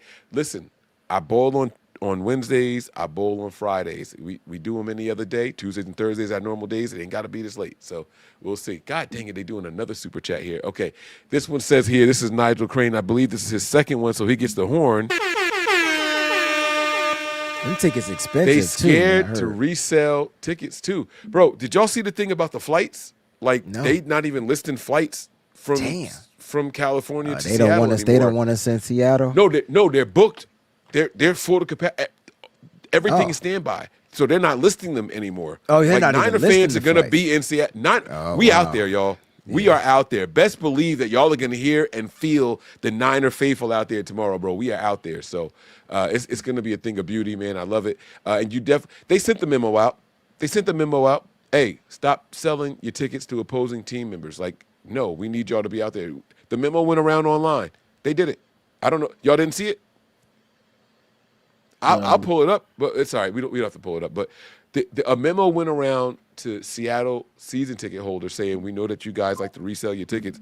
Don't do it for this game. Like we need all Seattle fans in the building for this one. So, Oh, last thing. Did y'all hear what Sean Payton talked about? He said in Denver. He said, I know that everybody wants to wait until they're about to snap the ball and start making noise. That's the wrong time to do it. Did y'all hear this comment? Mm-mm. He was saying that we don't need y'all to make noise after they break the huddle and head to the line for the snap. We need y'all to make noise while they're trying to call the plays in. Do you know I never thought about that? Yeah. He's talking about the fans. I never once thought about that. Why do we wait until they break the huddle and then start getting loud before the snap? They already know the play. He's absolutely right. I never thought about that. I thought that was genius. That was genius.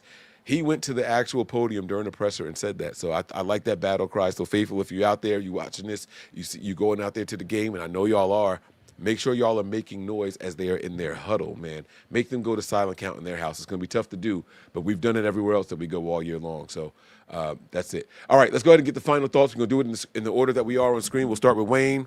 We'll go with Tony after that, and then I'll finish this up, man. Let's get out of here, fellas. Great show. I'm going to keep it short and simple. No score predictions and none of that because we all do pregame shows. So make them tune in for that shit. Don't give me no score predictions, winners, losers, none of that. Save that for your show before the game. I know you're doing one tomorrow. I wasn't, but well, if you're not, then go ahead and do it now. Then that's fine. I thought I go live before the game, so that's, I know what you my do, apologies. Man. I mean, I got my little ritual before the game that I got to do to get into rhythm. But nah, look, I think this is gonna be a great game. You know what I'm saying? It's definitely going to be – remember wrestling when it used to come on Saturday night? This is literally a Saturday night main event show. You know what I'm saying? This is what – if you thought 40-something million was viewed into that game last week, it's probably going to be 64 million people viewed to this game because this is a good old classic battle, Seattle 49ers. It's just classic. It's history. It's so much into this. This is the rubber match game. Nobody's even talking about that. We split one with them this season, and this is the game not for it all, but to continue and advance in these playoffs. I got my money on Kyle Shanahan. I don't care what he rolling in there. I just feel like Kyle gonna have his team ready to go. Offense, defense, and special teams. I know Seahawks on paper look like they the better team, but good luck. Because it's going to be a great game. It's going to be a great bow out. Niners just got to bring the mother freaking energy from the beginning to the end of this game, yo. They can't run out of gas. They got to bring energy from the beginning to the end of this game. We already talked about stopping the run. We already talked about running the ball. Those are key essentials to this 49ers team. Stop the run the ball. Everything else sets up from there. Because if you want the offense to work, it's got to get into a rhythm. That's Kyle Shanahan's offense. It's timing. Defensive-wise, they got to take away their strength, and their strength is running, believe it or not. Seattle's been trying to run the ball all season, and when they run the ball, they play so much better. So you got to stop the run. And I think the Niners are going to shock the world, man. They've been doing it all season long. So I don't expect anything less from the 49ers. All right, Tony, before you go, one more super chat just came in really quick. Let me go ahead and read. This was our first one from our guy, Niner Rick there. He says, Niners are going to Seattle's to kick ass and chew gum. And by the way, gum is not allowed on the field. So y'all know what that mean, right? Excuse me, bitch. Yeah, y'all know what that mean, baby. Happy birthday, Breezy, man. Niner Rick, thank you so much for that super chat. Breezy, man. Bro, they love you, bro. Bro, they love you, man. I love them. They love you, man. Sure. This is incredible, man. I absolutely love. I love seeing the appreciation from my man Wayne out there, man. Man, they loved and they missed you, bro. So I'm glad you made it back for this one here. All right, Tony, the floor is yours for your final thoughts, big dog. Yeah. Listen, this is a big game. It's a good game. It's going to be a good game. Two powerhouses in the NFC, both from the same division. There's a lot on the line. I think the pressure's clearly on Seattle. I don't think there's any pressure at all whatsoever on the 49ers. I think they can play free. They can just play their style of football, put their back against the wall. I think these teams are two very well-coached teams, specifically on the defense for Seattle. Kubiak's doing a good job with the offense. I don't know too much about the special teams guy, but I do think the 49ers total picture of the staff is an excellent coach team on all three phases. I think it's going to take all three phases to win this game. The defense is just going to have to keep improving week in and week out like it's been for the latter part of the season. It gets to the point in the playoffs where the cream rises to the top, and sometimes the best team doesn't do it. It's the better coach team and the more experienced team. So that's things that you got to watch for. I think the Niners need to just come out and do their thing. Just play loose and just come out swinging, man. You lose, you lose. The money wasn't on you. The pressure is on the Seahawks. The only thing I don't ask, I do ask for that they don't do, is just give up and get blown out of the water. I'd be devastated if that happened. I don't think that will happen. I think it will be a very tight game. And from watching Week 18's game versus Seattle and the way that game finished and how that momentum carried over into Philly, and now we're right back versus Seattle again, it's hard to beat a team 2 times in a row. So, listen, they got to come out and just play their football, their brand of football. And if they do that, they'll have a chance to win it. They can't shoot themselves in the foot, turnover-wise, penalty-wise. I don't know who the official is in the game, so I don't know what we're looking at there. But as far as the game versus Philly, allegedly the guy who grew up in Philly was an Eagles fan. And I think the Niners got 2 penalties on him. So just one. The other one was not accepted. No? Just one. The other one was not accepted. Yeah, man. Talk about it, bro. Let's go. So it is what it is. And that's it. Looking forward to the game tomorrow. That's it. All right. I like it. I like it, man. Y'all know what time it is already, man. Shout out to my mans, Tony and Wayne, man. I want to give you two a round of applause for staying with me so late. I have never seen y'all on this late before. If it wasn't a 24-hour stream, I'm wrong. Wayne used to do it back in the day, but look at him tapping into that fountain of youth. Y'all thought the birthday was going to slow my man down. Y'all are wrong, man. Wayne stayed strong. Only one yawn on air that I saw. Only one, I yawned 3 times, bro. Oh, I only noticed the one, so that's cool. I didn't notice the other one, so that's good. It was definitely good, 3. Man. It was lion yawn. Just yeah. I like it, man. I like it. But fellas, man, we did it. We made it through another one. Look, this is what I got for y'all, man. I saw this thing going around on X, and it was who was more pressure on, Sam Darnold or Brock Purdy. And there were a lot of people out there saying that the pressure is on Brock Purdy, and I just got to disagree with that, man. I have to disagree with that. Sam Darnold is the number 1 pick. Sam Darnold is the number 1 seed. Sam Darnold is coming off the bye week, well-rested, fresh. Just beat the team that you're about to go against. The last game you played, y'all beat them, right? And everybody is expecting y'all to win. Y'all are 7 or 7.5, depends on what site you go to, point favorites to win this game, right? Brock Purdy is Mr. Irrelevant. You're the underdog. You're not supposed to win. They just beat you, right? No one's expecting the 1st-round pick to lose to the 7th-round pick. No one is expecting the 49ers to go out there and win this game. Vegas is saying otherwise. Vegas is saying no. The Niners aren't supposed to win this game. So y'all tell me who the pressure is on, right? And everyone likes to say this is a what have you done for me lately type of league, right? And there's number 4 for Wayne. What have you done for me lately? Well, lately when the Niners played the Seattle Seahawks, the Seahawks win. They won that game, right? But here's the difference. Both of these teams are better on the road than they are at home. Both of these teams have more wins this season on the road than they do at home. Both of these teams have more losses at home than they do on the road. So we can sit here and play these fantasy matchup games and all that and what's it going to be and how they're going to play and all that stuff. The pressure is definitely on Sam Darnold to go out there and win this game in their house with the number 1 seed coming off the bye after y'all just put the pieces on the San Francisco 49ers. You're on number 5. So I think I only yawned because you talk. Damn. Yo, I'm just that boring. Speed this shit up. That's crazy, bro. I'm trying to wrap it up. I was trying to make it nice and poetic, but it's cool. Let me take the voice off. Listen, man, I'm going to break it down more later on. All right, I'm gonna come to y'all tomorrow. Make sure y'all are here, locked in. Subscribe to both channels. The Wayne Breezy on all platforms. Nothing But Niners on all platforms. Spell it out, abbreviated NB9ERS. However you got to do it. Make sure y'all get there. And then for the game, we will be live on the Patreon page, patreon.com/NB9ERS. I love y'all, fellas. Let's sign out in unison the way we are on the screen. Everybody, take yourselves off of mute. Y'all ready? Let's go, man. You ready, Wayne? You ready, Tony? Bro, I'm so sorry, bro. I'm so sorry. Man, fuck you, Wayne. It's cool. I miss you too, man.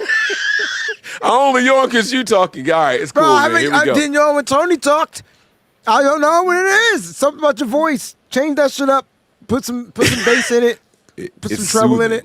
It's soothing. Nah. I need treble. It's less bass. Treble. Yeah, it's more treble. Bass. Yeah, I don't know, bro. I'll work on that. That jump was let's go funny. home, man. Let's go home. Prepare for glory. Anticipate pain. But always wake up when Mike is talking. Now, remain faithful. I know the words. God dang it. Now they've got to start from deep in their end of the field. And Garrison.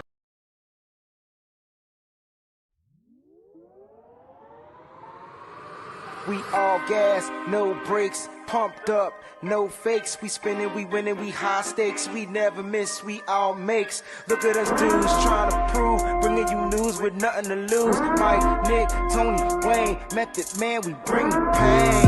Hey. See, I'ma confess it. We under the pressure. If you looking to find us,